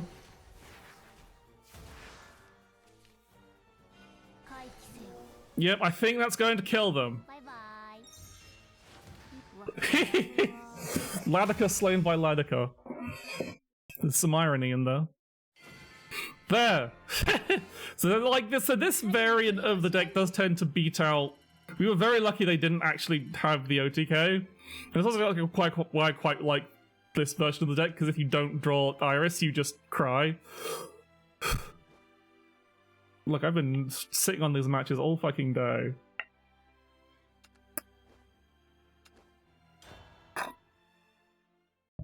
So this deck doesn't usually quite OTK, it's more like a 2-turn kill, because you'll just set up one and then hope your opponent can't heal for like the 15 health you just dealt to them, so you can just do it again.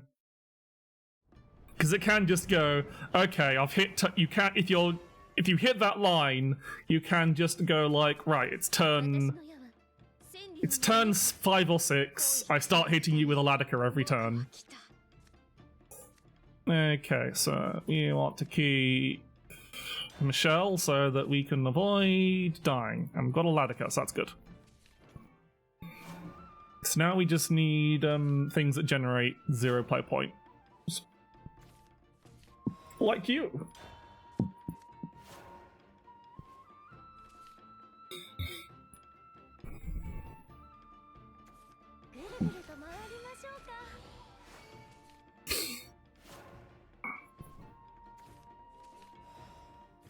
Right, you go.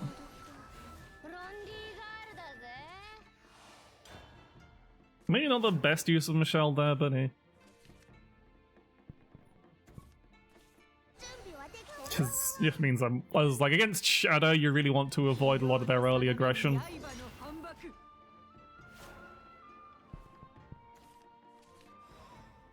So since I've got 2 Ladikas, I'm going to use the Fairy Stream on this Michelle just to use her again, basically.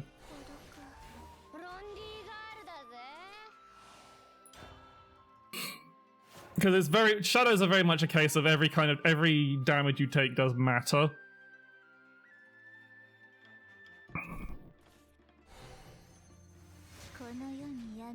So you do gotta be careful. Interesting. Also, this isn't a weird, interesting deck that they were running Oceanus. Okay, so the question is, do I want to start killing them now, or do I want... No, I'm gonna save Lily for saving to hopefully not die to,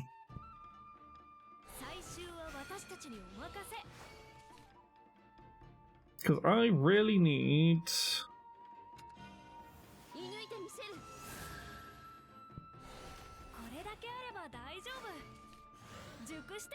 So I'm gonna take out this 2-2 because they'd rather have the Tsukiyomi die. I need to play this.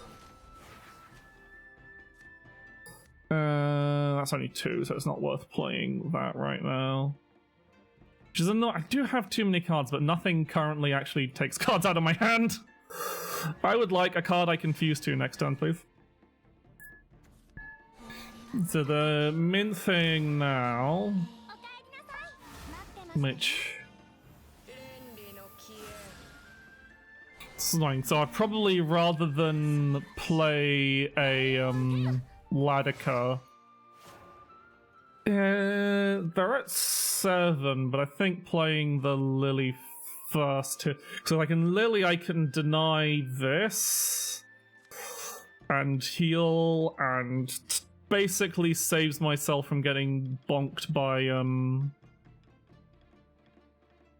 only problem is here I really just don't have,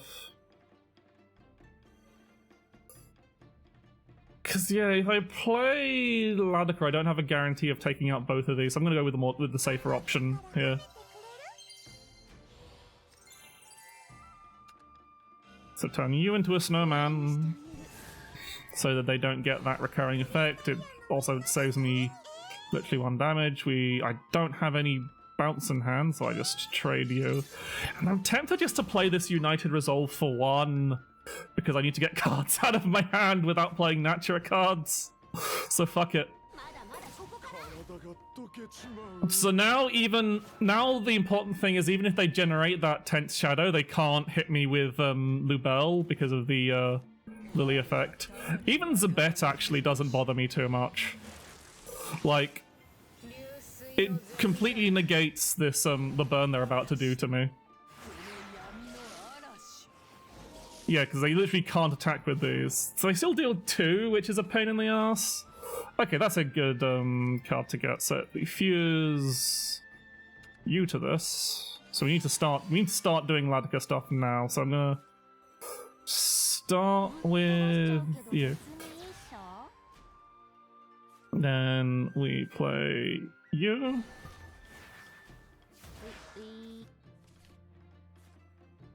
Ooh, that's a good. No, I can't use that one.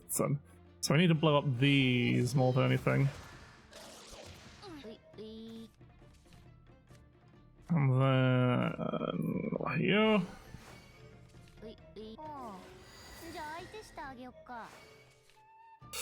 Can I just be aggressive and hope they don't kill me next turn? Yeah, I have to. It's not the best one, but whatever. Yeah, I'm just going to be as aggressive as possible and hope I'm not dead to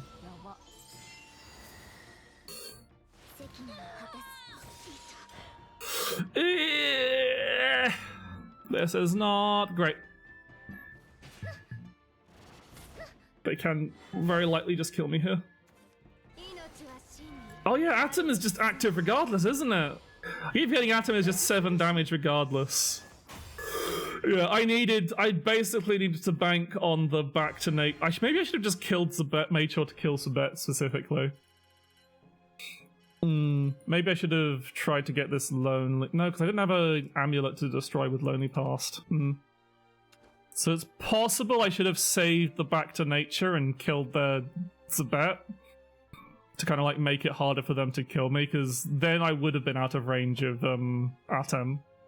And they wouldn't have been able to play Atom, full play points, and also their own board would have stopped them from murdering me with Ladika unless they had a shitload of ways to blow up their own stuff. But they only run, there's only Night Terrors in the deck, so yeah. Yeah, I kind of fucked it. I could have done that better, I think. I could have traded the Ladika and banked all my damage for the next turn. I think would have been a better idea.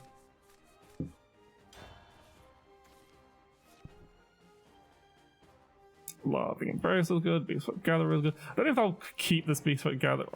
I'll play it to get the card, but I think I'd rather to get the tree in hand. But when you're going first, it's a bit not worth it Evo, I think. Especially when your opponent is playing Wrath Blood and you need to be a bit aggressive.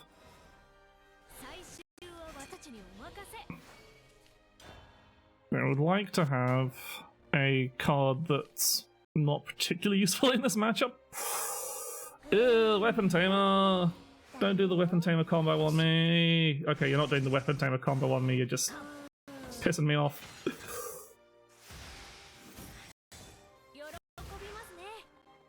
So I might have to do a Lonely Past bit here, but I don't have... No, I'm going to be a bit more defensive, I think.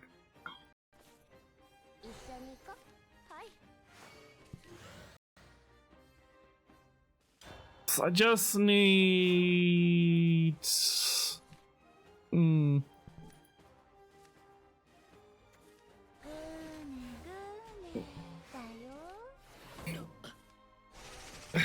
Okay, thing is, if I can accumulate a lot of these... if I can get one... Wow, that's pretty good. I'm tempted to leave their stuff on the board. It's like, they don't have any...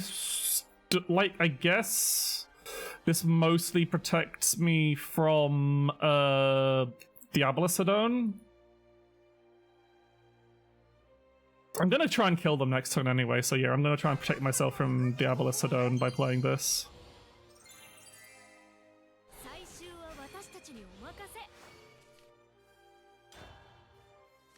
And hopefully they kind of burn them. If they keep playing, because what they're likely to do is drop them their health pretty low this turn. So I might just be able to kill them with Ladika with all these trees. And this lonely past. But I need I wish I had another zero cost tree. If they somehow don't kill this Beastfolk gap, oh, that's a lot of healing.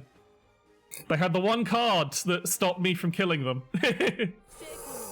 Okay, so at least they had the card. They're playing the card that I was afraid they were going to play.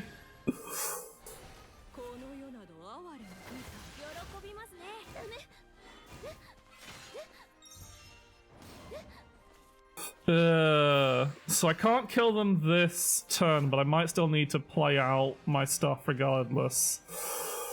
Avatar of Growth, maybe? Yeah, I think I just play this Avatar of Growth for hope to play this, evo it to kill, so it actually kills the Diablosidone, and just hope and pray my opponent doesn't have, more healing in hand. Because, yeah, I need another, play point to actually do the Lonely Past Ladika combat. Wait, no, don't do that yet. I need to evo this so it actually kills. So please do not have the card, because that'll add some more damage onto my Ladika turn. That adds another 2 damage onto my Ladika turn. Assume, because I should have... No, but I won't have 4... I have to see how I can manage it. Healing! Stop healing! Oh no! They negated the healing. See, this is what I like about leaving weapon tamers alive, because they frequently accidentally do a lot more damage to their own face. So I think I kill next turn? Come on, play like a Bloody Claw or a Blood Pact, damn it. Okay. I have to go all in and just pray, really, here.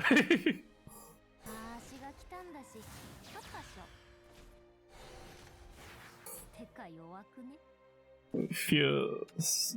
You.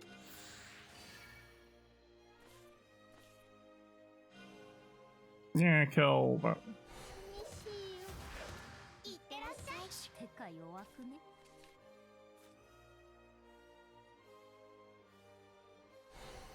Doesn't really matter what I play in this order, really. Is that enough? No, I don't have enough to get the Avatar of Growth back into my hand. I'm 1 short. Fuck! Because X will equal 6. It'll do 12. I'm 1 play point short. I needed 1 more zero cost tree.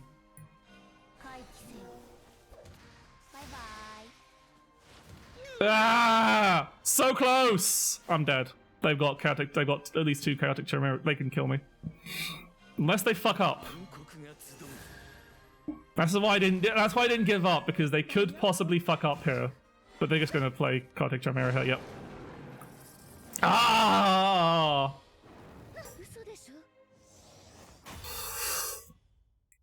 I was so close!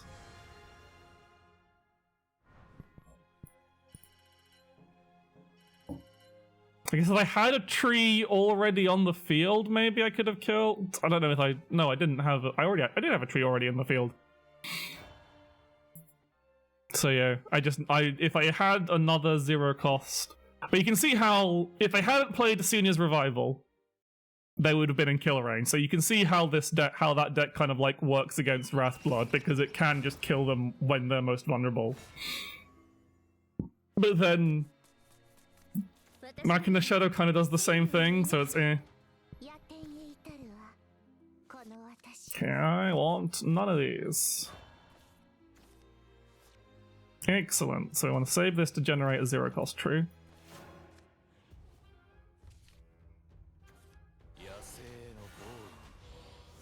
We might need to use this for an early clear at some point. I mean, Michelle's pretty good. So usually in this deck, I guess we want to play Lily on... Is it worth, like, dealing with any of these? Not really.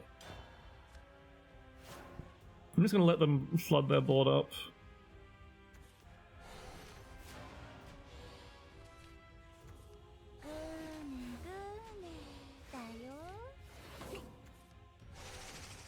Okay, I might need to play Michelle. Yeah, I just don't have any... No, I'm gonna be patient. I'm gonna let them board lock themselves. Like, it's gonna hurt!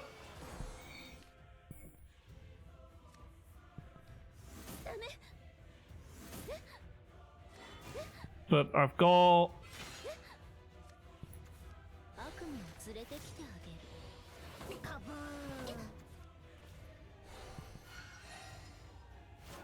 Okay, so... I have to play Lily this turn. Because I don't want to get obliterated by Diabolus. But I also need to generate a 0 cost. So, yep. We do this, we do this.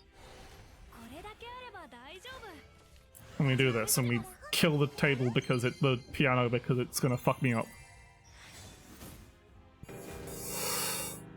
And then we hope that I can somehow survive this turn, not die horribly. So they're in Wrath, they can just play fucking Garnet Rondo and ruin my day. But I'm also just not wanting to die to fucking Diabolus Hedone either.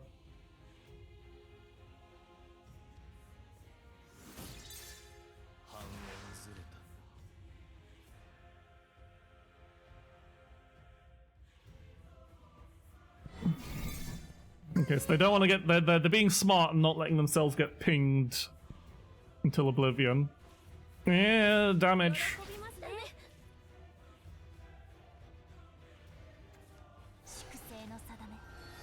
And they're setting up Furious, so if they're not... They don't have... If they're not fusing to Chaotic Chimera, then I'm going to... use the... I'm not going to... Yeah, because I can't kill this turn, because I can't play the Lonely Pasts. So I am running a risk of them being able to heal a lot, but I'm not going to be able to kill them this turn, but... So we start with popping that on you.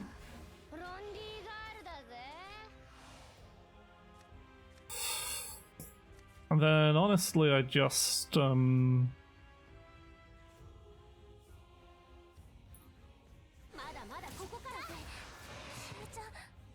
want to eliminate as much of your nonsense as possible, please.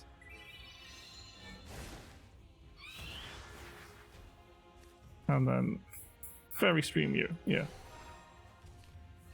For a 1 heal. So now we just hope my opponent doesn't heal for a billion, which they can do. But I locked out one of the healing things, but they can just kill us as well. That's the thing. I don't have any defense event them blowing up. They're going to play Urius. Okay.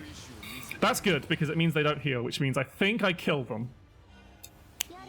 Because what they want to do right now is play their Urius and play all of his spells. Which means I get to just... Means they're not gonna take any damage. But they're not gonna heal any damage, and I think I can deal with lonely yeah. Play Cursed Aura, and then they play their 2 spells. You're going to play your 2 other spells. You are not watching the stream.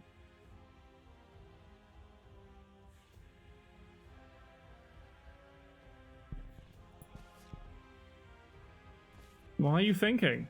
You just play the rest of Urius' spells. You want to have your effects active, don't you? Yeah. Cool. I'm pretty sure they die now. So, yeah. Hop.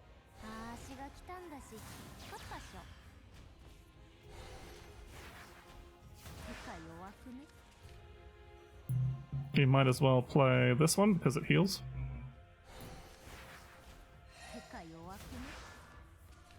We fuse you.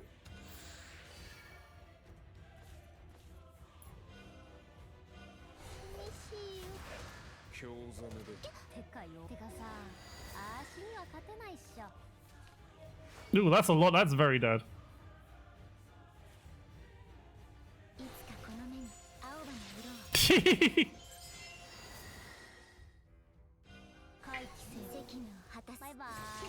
Yeah, so I could have played. I didn't need the Frostborn Princess. I could have just played another tree to get one more damage. So that's how the deck. That's how this deck beats Wrathblood. Is it just goes, oh, you're like at 12, 14, you're at like 14 to 15 health. Perish, die. You don't get a chance to heal. You simply die. Because yeah, it's just Ladika supplemented with stuff like Avatar of Growth and Lonely Past and Frostborn Princess. What's the time? I'll do one more game and then take a break. Methinks.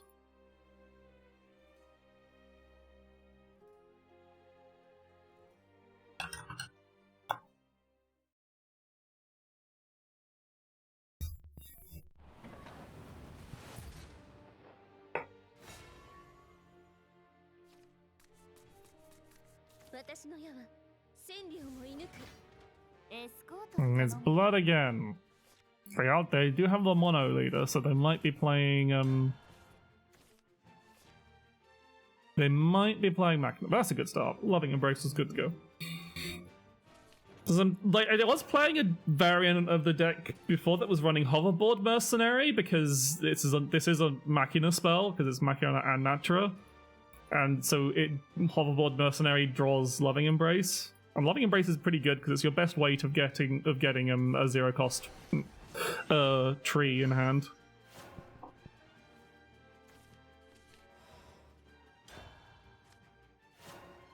So they're playing Eva, which is slightly annoying. So I kind of want to keep both these Frostborn Princes and this Nature's Guidance, but worst case, I'll just have to bounce this Nature's Guidance so I can play this Loving Embrace. I think I should try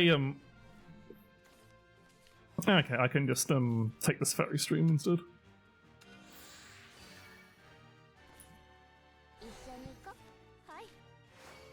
Would have preferred to fuse that green leaf sprite, but whatever.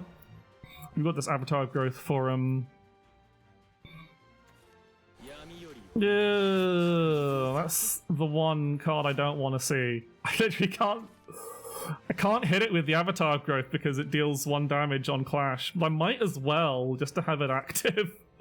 Now they're gonna try and Evo. They're gonna get a free Evo next turn. There's literally nothing I can do about it. Fuck my life. But I want to set up this Avatar Growth, so I know this doesn't kill it, but I want to set up the Avatar Growth anyway. But fuck! It's otherwise a really poor choice to go for, but that paid off for them anyway. They're not. This is. Can I draw something that deals with my opponent's board? Apparently not. Apparently I'm not allowed to draw something that deals with my opponent's board. Do I just play an Avatar Growth to No, I have to. I'll do Greenleaf Sprite as a way to just kill off that Leon and Alfie because I really don't want to have that. Because otherwise next turn they evolve that and that also evolves and I take a shitload of damage and I really don't want that. And I can deal with that as well, actually, hang on. So even though this doesn't stack, it's still another 2 damage.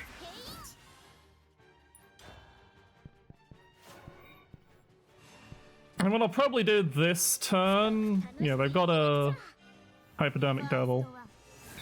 But I'll probably do this... Oh, but I don't really have enough Natura cards in hand to do a Ladika, which is kind of a problem. Now this is a problem, is I do not have... Unless I can draw... You are not what I need. You are really bad, in fact.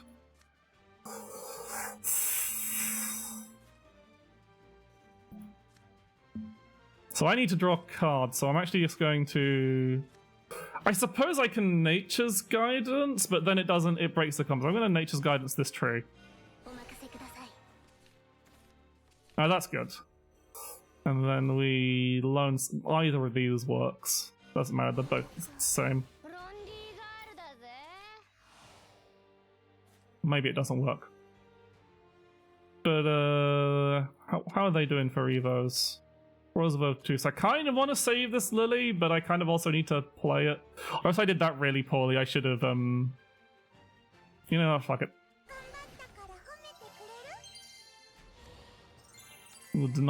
I did that in the wrong order. They can absolutely tell I just drew this Lily. Because I should have,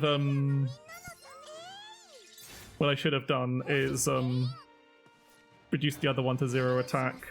So that I could turn that into a snowman and just kill it.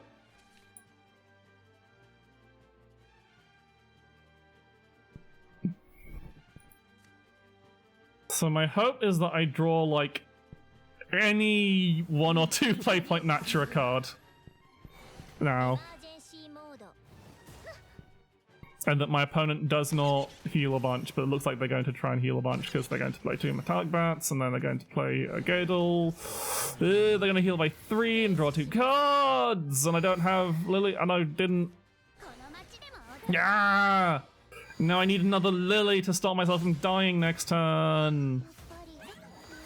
Ah. Like, I could board lock them, try and board lock them, but I don't think I can.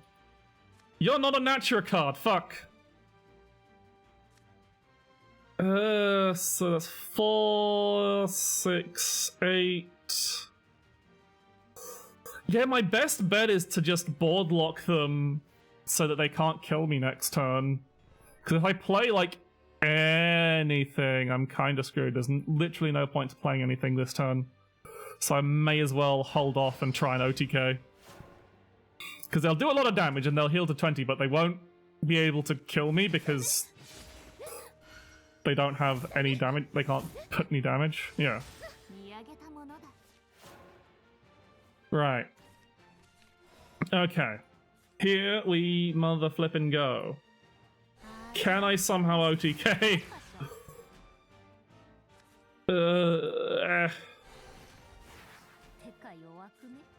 I'm gonna have to do this, aren't I?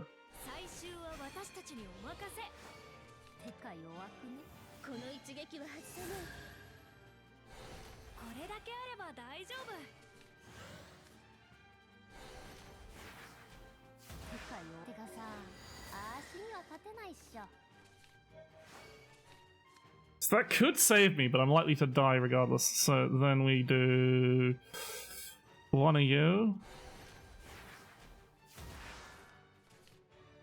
Oh, you're very good.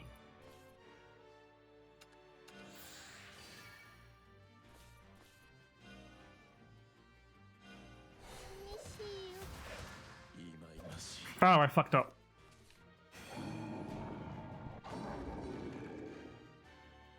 Yeah, I fucked up real good. I have, because I have to play this.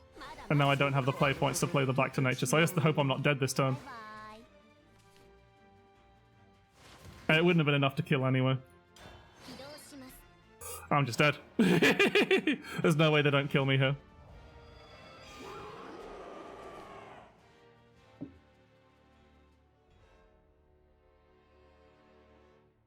Yeah. I don't need to wait for them to fuck up.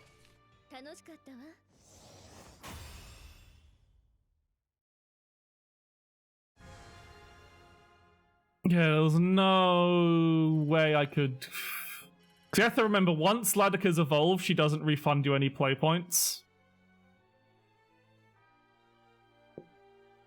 So...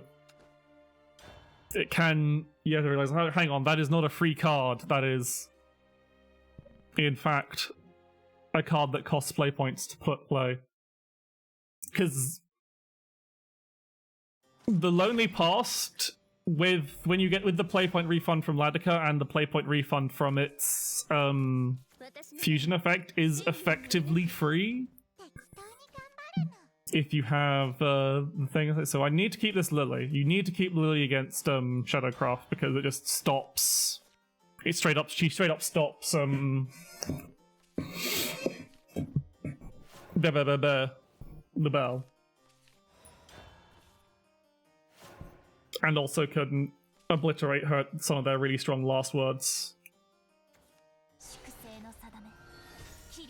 But right now, I have fuck all in hand.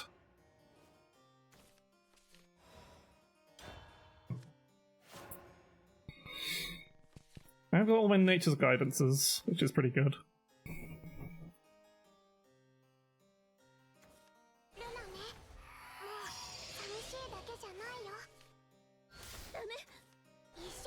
Like, this is very past the turn gaming. Oh, that's pretty good. Get you set up, why not? I know the damage gets restored, but eh.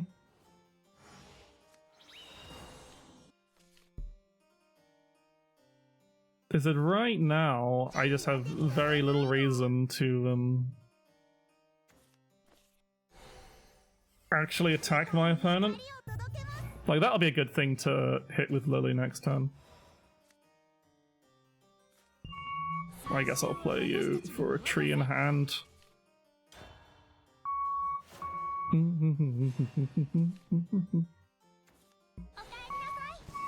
Yeah.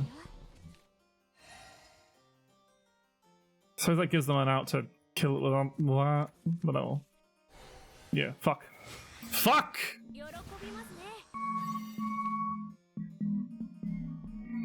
What is something else with a handy last words that you would like me to meh.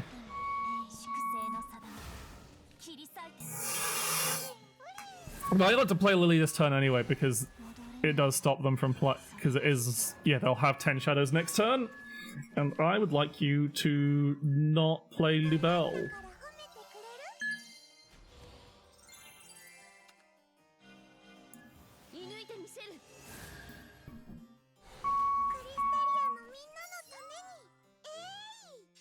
And then we Nature's Guidance Lily so we can play her again another time.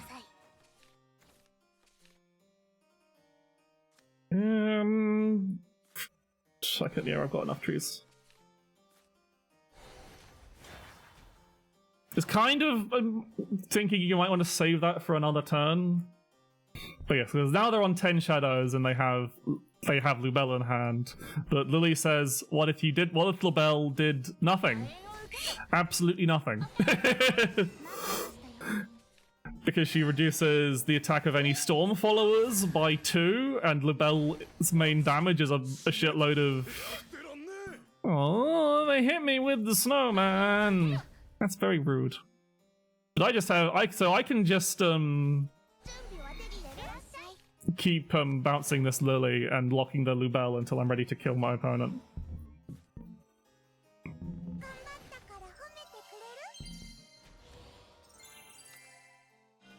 I do maybe I didn't need to kill that snowman, but I really don't want them to keep bonking me with the snowman, so I'm dealing with it now.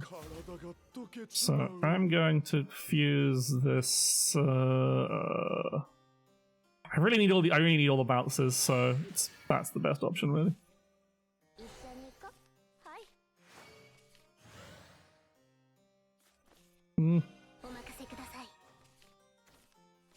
Okay, so we've got Ladika. Ladika is here.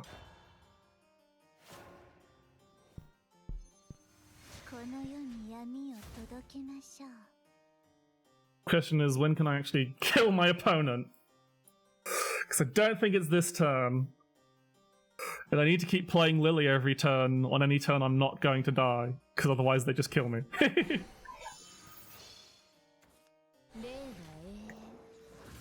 So they're just playing that to get their shadows activated, I guess, because it doesn't do any damage.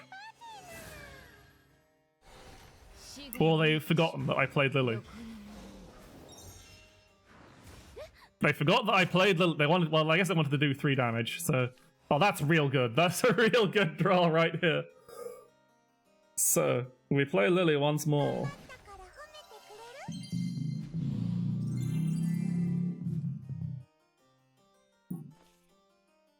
We bounce our Lily so that we have Lily for another turn. Well, then how many cards do I need to actually activate this United Resolve? I need 2 more so I can play Beastfoot Gatherer. So I would like to get an Evo point back. Play a tree. And then we United Resolve. And then we evolve to get another 0 point play point tree. And I am just like locking them out of killing me with Lily, so that I can hopefully kill them next. I probably should have saved that. I really should have saved that Lily Evo because I realized I needed to deal with this item. Oh, they're just going to kill me regardless. They don't give a shit about Storm anymore.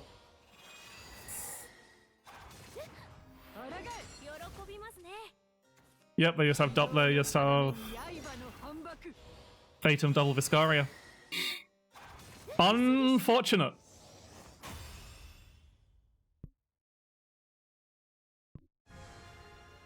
Unfortunate indeed. But you can see why like the Iris variation tends to work a bit better because you've got more guaranteed to actually kill your opponent, whilst this one's a bit more riskier, though you can kill them earlier.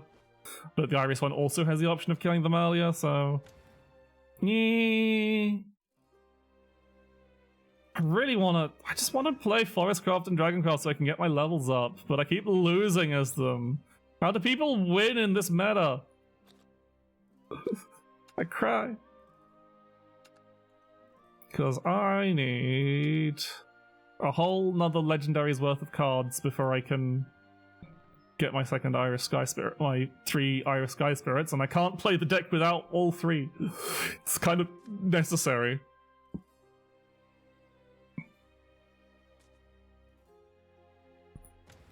Nah, there's no other Forestcraft decks being played.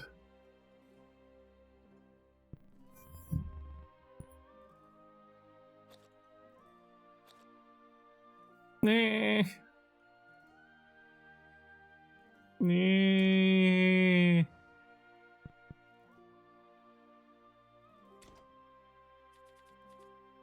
What am I doing? I don't know what to do now, to be honest. I kind of want to have a break from losing. Like, I want to play Portal, but Portal sucks. I'm just gonna...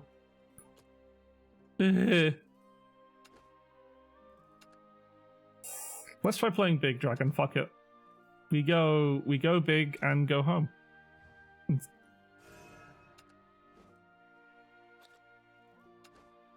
So Big Dragon is basically built around just big cards. You have your Celestial Worm God that removes all the cards except from your big cards, and then you just play big cards, like, and the cards that make your big cards cost less big, like this Relic Dragon,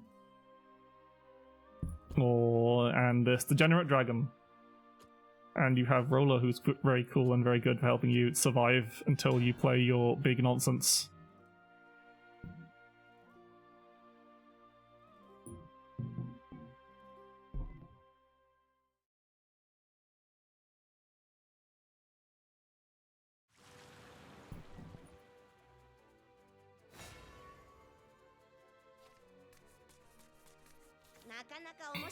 His opponent's playing Portello Crafto. This hand sucks ass. This hand is much better.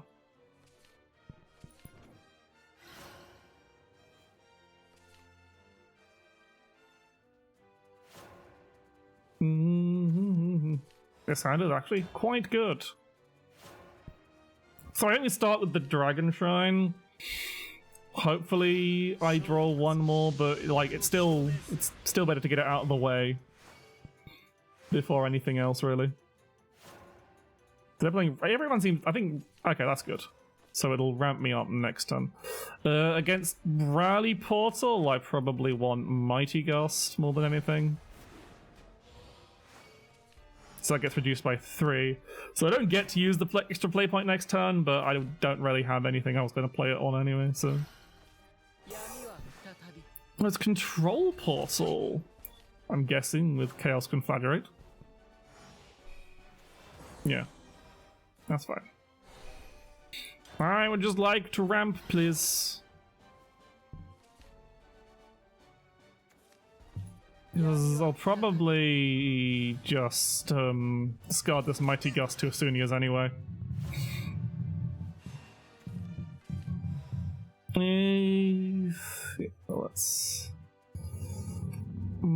Let's get rid of you, and I think Tarask is the lowest value card otherwise in my hand. And as much as I want to ramp, I think I'll just save the Water Woman's Blessing for when it also draws cards. No, I'm gonna ramp. Ramping is important.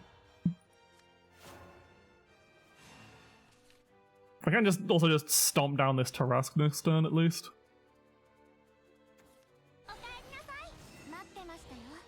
And just be like, yo, hey, here's an 8/8 rush ward and 7 damage to your face, you idiot. Because I could play the Celestial Worm God. I could also just play the Celestial Worm God since I have 3 in hand.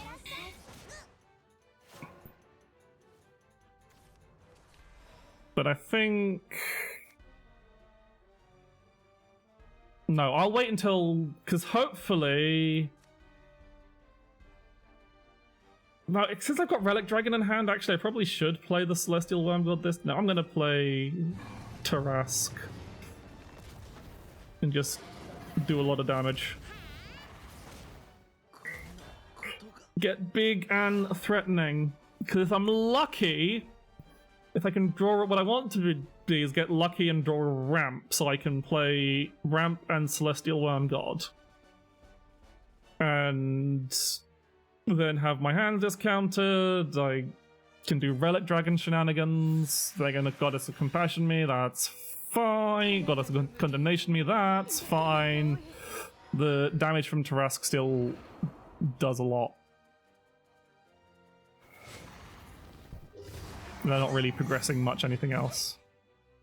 So it might still... Oh, that's pretty good to draw. There we go, there's ramp, but I can't... Yeah, I'm gonna get the Scaled Stampede just so I can blow this up. Because I'm not playing anything else this turn, really. Now I'm ready to pop off next turn. It's not worth spending the Lowly Dragon. Would have liked to have drawn the ramp beforehand so I could have ramped Celestial Worm God, but alas, doesn't always work out that way.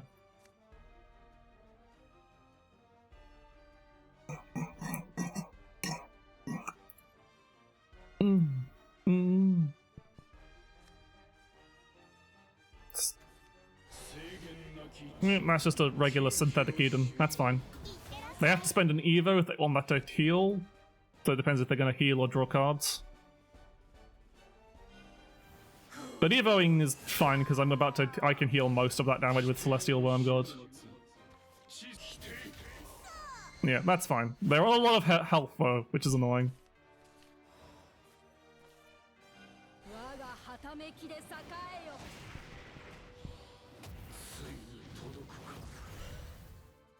But I just made my deck a bit absurd.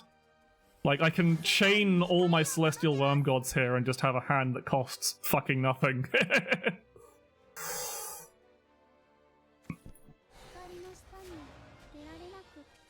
So what is your winning plan here?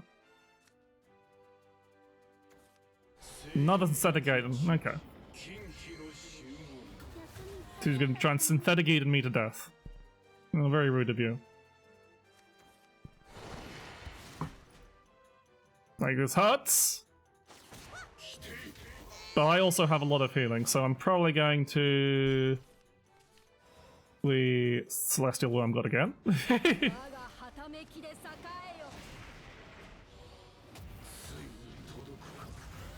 And then we Celestial Worm God again.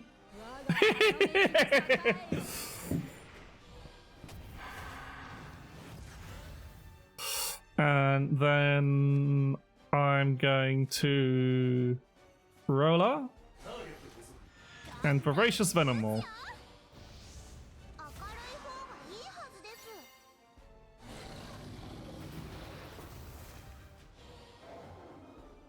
So I can basically completely negated their I think I need to start using these Evo points anyway.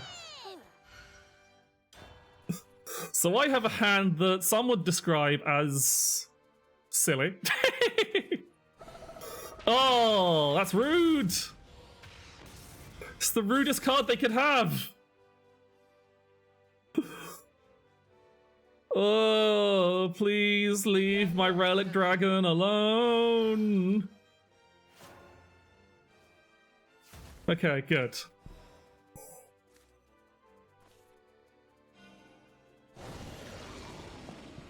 And then we try and pop off with oh yeah, this just kills them. I should actually...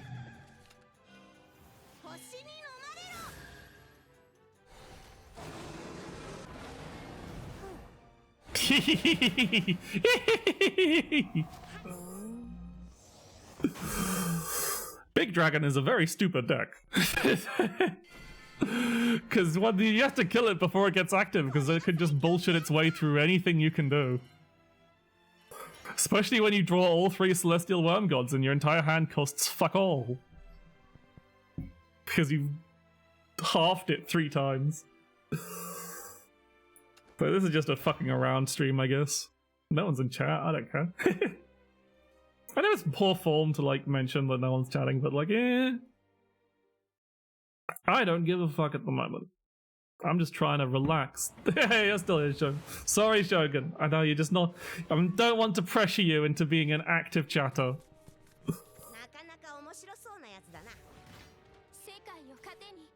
It's Portal. Right, again, I just want... I guess card draw and ramp.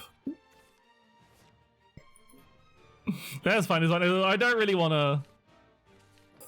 like pressure people into things. So not that everyone's trying to play Portal, even though statistically Portal is the worst performing deck in the current meta.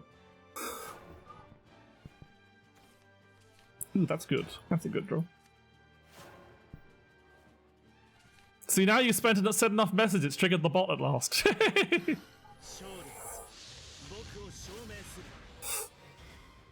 They should, hopefully, with the mini expansion, they should be adding a Maisha card. That'd be nice to see.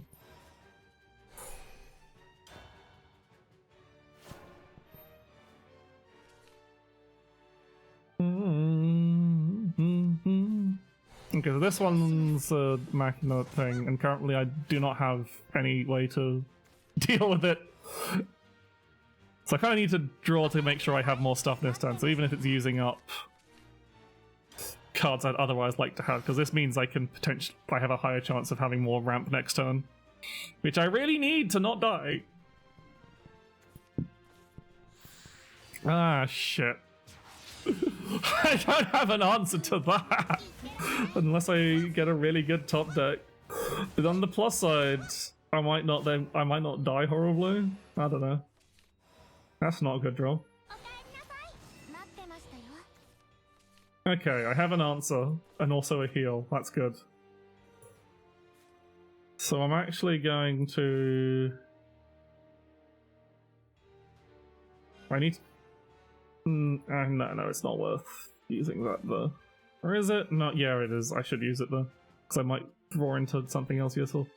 So we take out other Asunias, and one of these degenerates.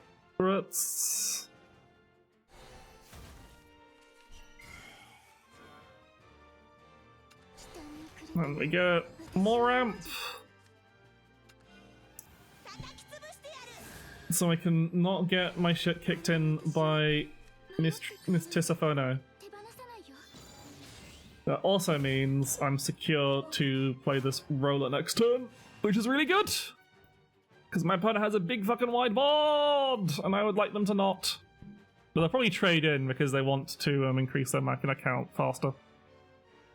But I still want to play this roller.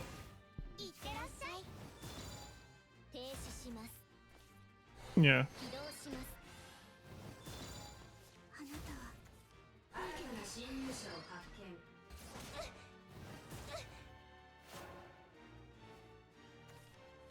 Like, yeah, there's no real better turn than just playing roller and hitting them in the face.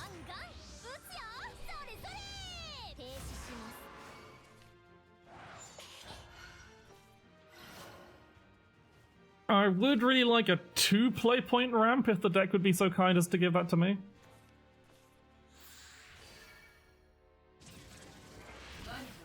That's a very annoying card. I don't know how to deal with it. Because it's immune to Bane. And it only takes 2 damage a time. Yeah, they're trying to invoke Gratina though. Okay, so I can't kill that this time, which is very annoying. I can play this All That Glitters, which blocks them from attacking until next turn. And heals me. I might just do that. Like, it overdraws me a bunch. But it's the main way I don't get screwed over next turn. Because I guess I could Lowly Dragon this twice on Evo, but I don't have any Lowly Dragons to actually play, but yeah, I think that's better than burning the All That Glitters here, actually.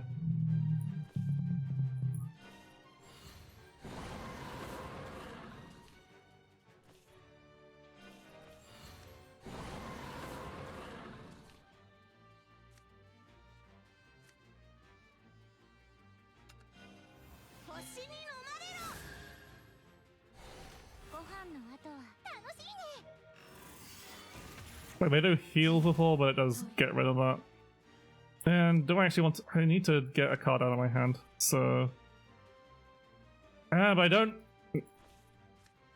What do I? Do I actually want to...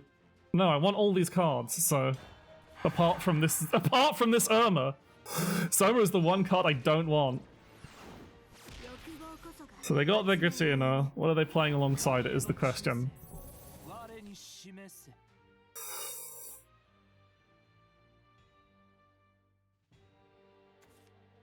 Another Gratina, great.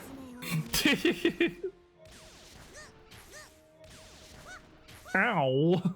That really hurt! Okay. So I kind of have to play... Celestial Worm God. Oh, I thought that I just should have fused first.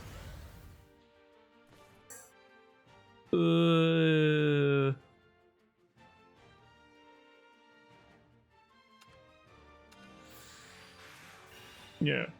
Oh, it doesn't matter. It wouldn't have affected. Anyway, I need this to remove the other Gratina. And just hope I am not horribly dead.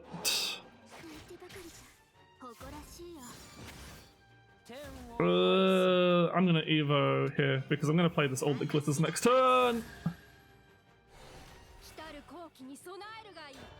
Right, we pray that I am not dead.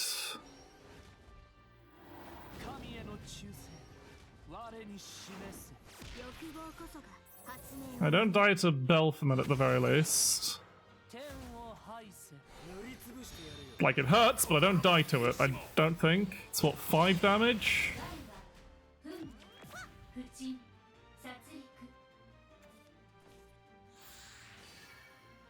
Yeah, I'm not dead, I'm on 1.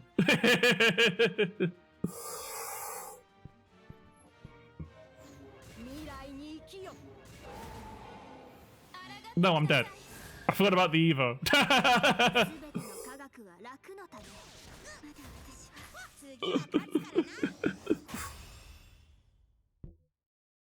Oh.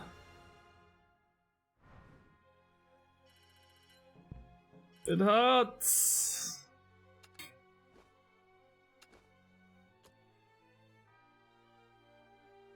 I'm going back to Ladico.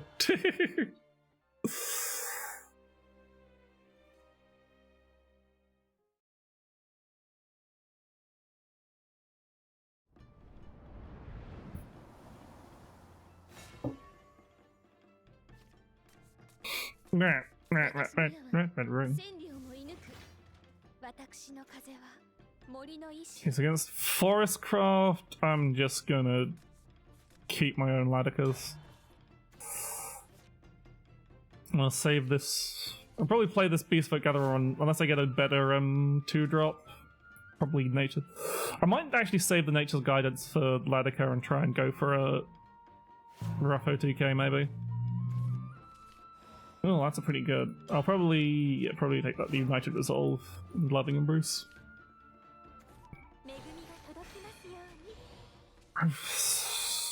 What does that card draw?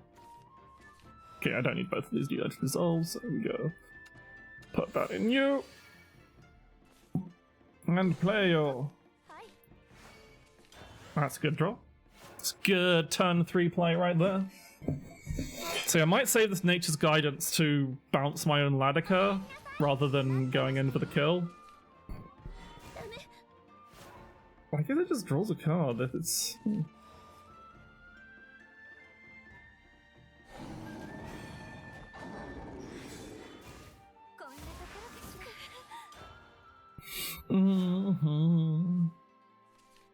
So next turn I probably want to Beastfolk, Loving Embrace something, so probably this United Beastfolk Evo, and then Loving Embrace after fusing maybe this United Resolve at worst. Hopefully something better maybe, like a... You get a United Resolve is probably still the best draw, because I don't think Forest runs that many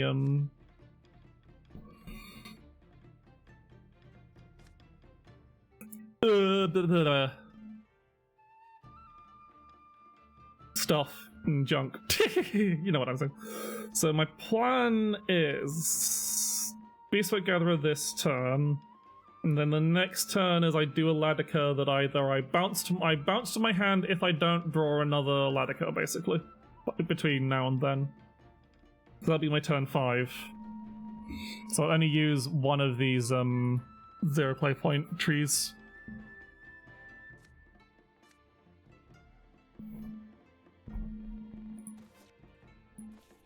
They're debating on what they have to get rid of their hand because they've got 9 cards in hand, which is a really bad spot for Forestcraft to be in.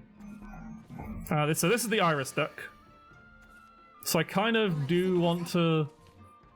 Well, they've still gone too many cards. Unless they have another fusion.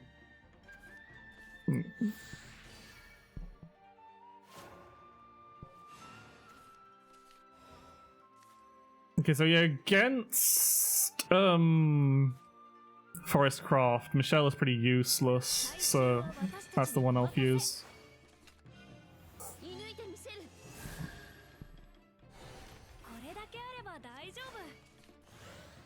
So this is a really good hand because I got a lot of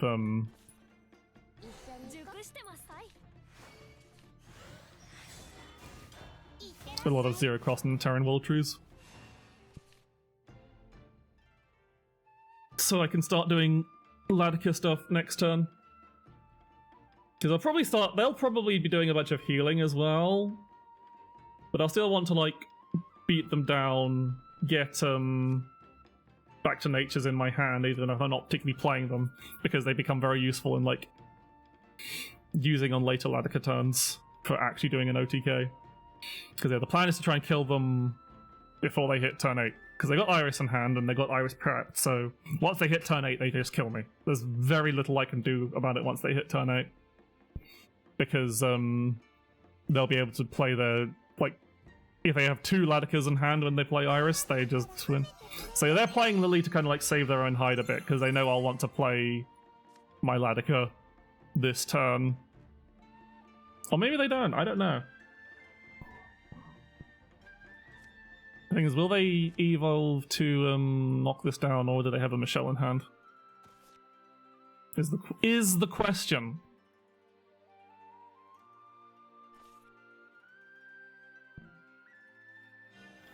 Yeah, so they're going to turn it into a snowman.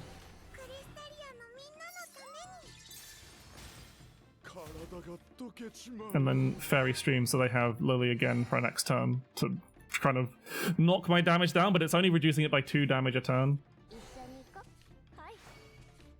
Now they have too many cards again. So that errand pace is good because that means I've got a guaranteed way to activate Ladika in another turn. So yeah.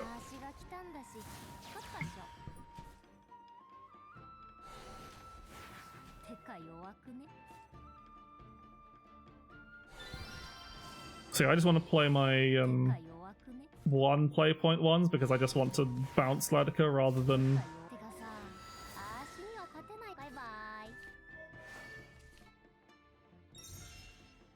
So she gets knocked down, but it's still 4 damage, and it's still putting her back to nature into my hand. Slight awkwardness of playing is that I will overdraw a card next turn, but I don't really need that many other cards. Like, if I burn a Ladika, that's really bad, but I'm still on set to murder that, because they'll want to play their Lily this turn. They'll probably try and heal up to 20. And that's still a problem. I'm not entirely sure if I can kill them from 20. Oh, they're going to try and kill me. Okay. Because I didn't play my Lily. So they're trying to do to me what I did to them, basically. But they have...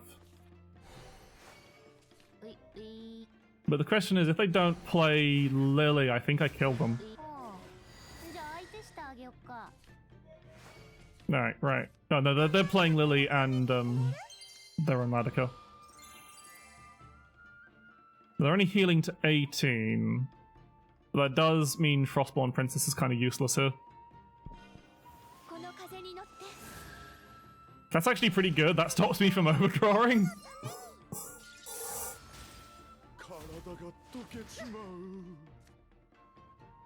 So I kind of have to like I'll at least get because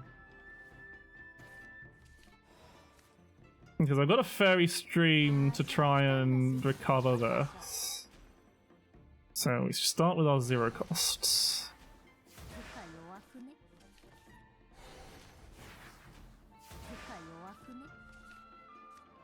You want to fuse you? No, fuse one of you.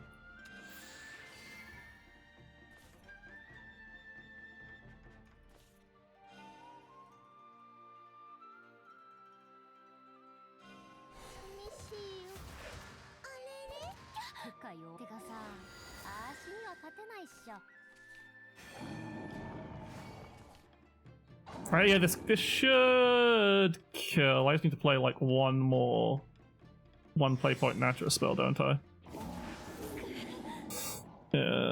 So it doesn't matter that I'm overdrawing here. Yeah. And that's very dead, regardless of Lily. Planning!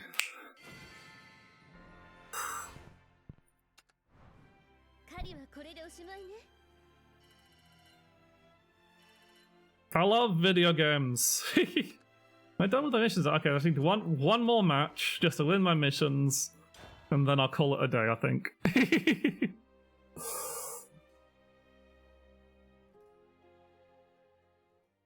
This hasn't been a particularly educational Shadowverse stream, but it's just been a bit of a dicky one. But like, I don't think I'm in a good position to be teaching anything this meta, really. I just don't understand it enough. Shadowcraft.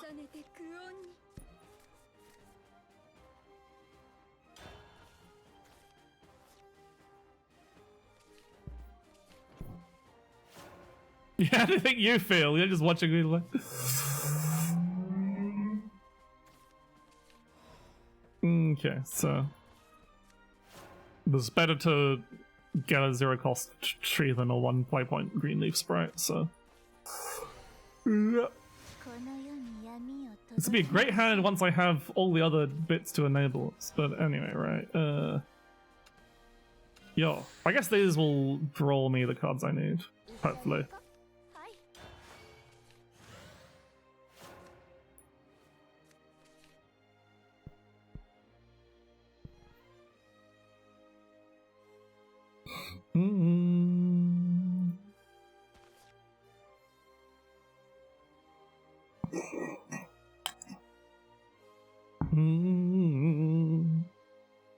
Yeah, I think I do overall just prefer the more aggressive variant of this deck. So I don't know if I really want to try and make the Iris version, because I don't know if I'll actually enjoy it. This is very much a game where I just let myself get hit in the face for a few turns, isn't it? Alright,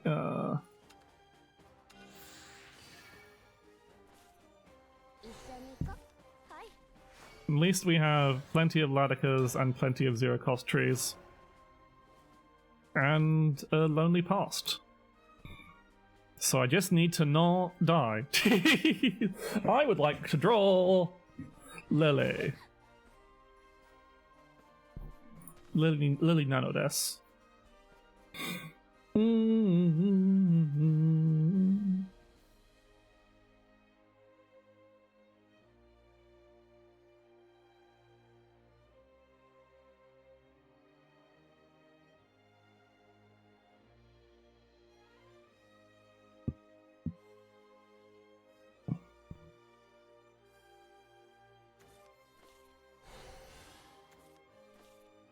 Yeah, they're drawing a lot of cards.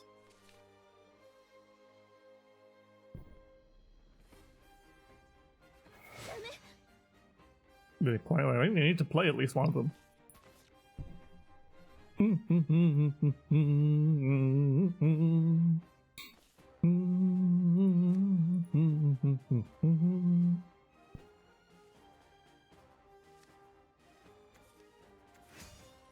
That is an annoying setup, but that won't be for a couple of turns at least, so... Okay.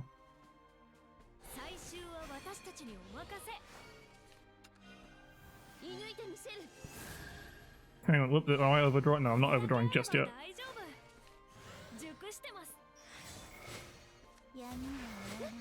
Because I need to do this to not overdraw.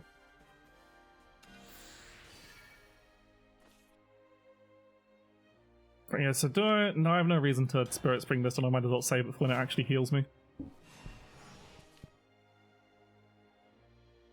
So the thing is, I am probably just going to die the turn after I do my Ladica nonsense, because they're just going to have... But I might not. There's a possibility I don't horribly die.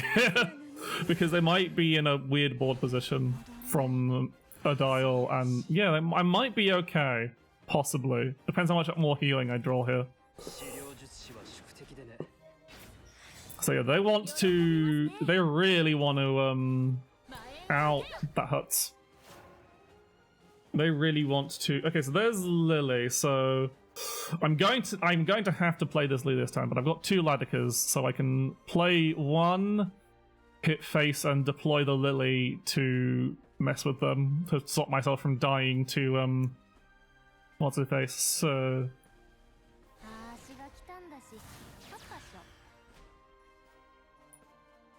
I do need to play two of these zero costs, otherwise I don't have enough labor. And then Spirit Beam, because I want to heal. We don't want to use that back to nature, we want to play this Lily.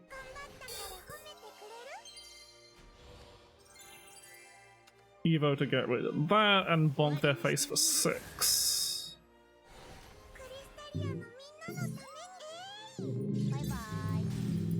So now I am safe from Lubel for a turn. Because it deals no damage! I just have to hope they don't heal a shit ton via some method.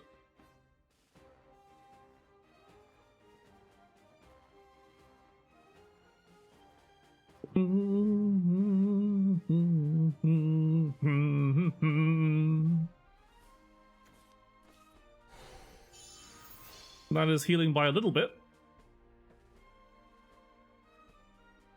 So they're on 17 with Amaterasu on board. Okay, so just to hope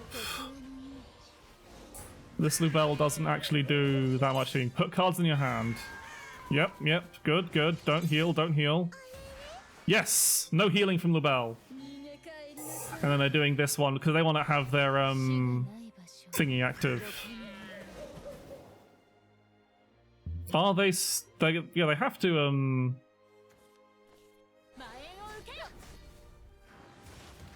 Oh, they're not report. They forget I had that effect up.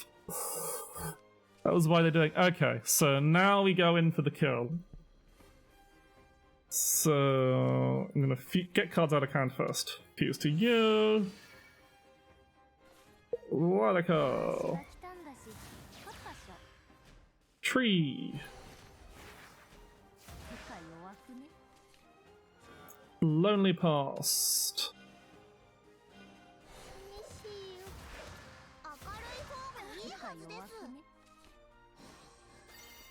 Tree.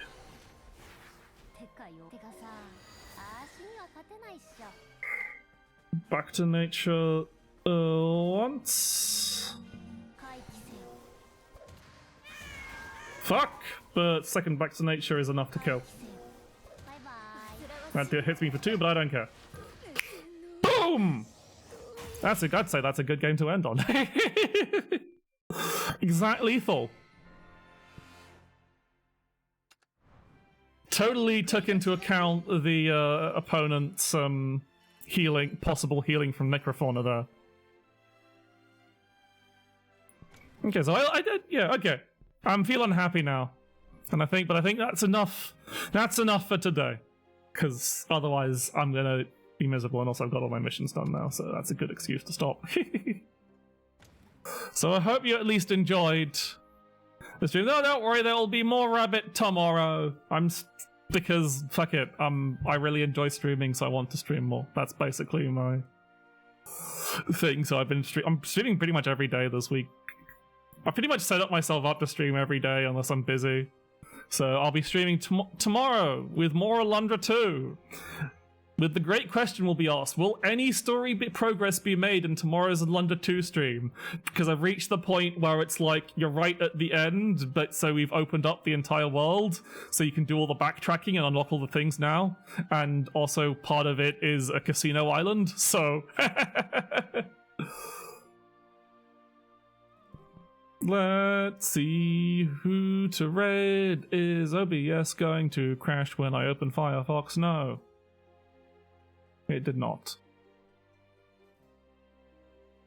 It done it a lot. I think it only happens when I'm on my BRV screen that OBS will crash when I open things. That's what's been consistent about my last 2 OBS crashes. Right. Who do I want to raid?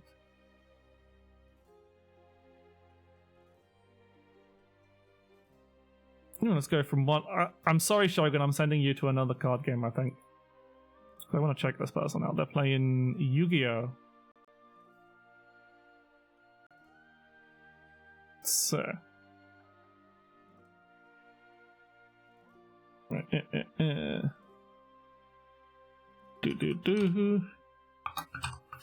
We'll send you all over to the lovely DigiShell, who is another digital world inhabitant VTuber. And also going from another card game to another. I'm sorry, Shogun. I'm sorry, I'm sending you to an even more complicated card game because it's Yu-Gi-Oh! And it makes no fucking sense. But it's going to be fine, right? It's fine, right? But anyway, I'll be back tomorrow evening for some reason I thought today was Saturday, but no, it's Friday. I'm going crazy. Anyway, see you tomorrow, 8 PM, BST, Alundra 2, probably. Unless I have a radical shift in what I want to do next week. Tomorrow, rather.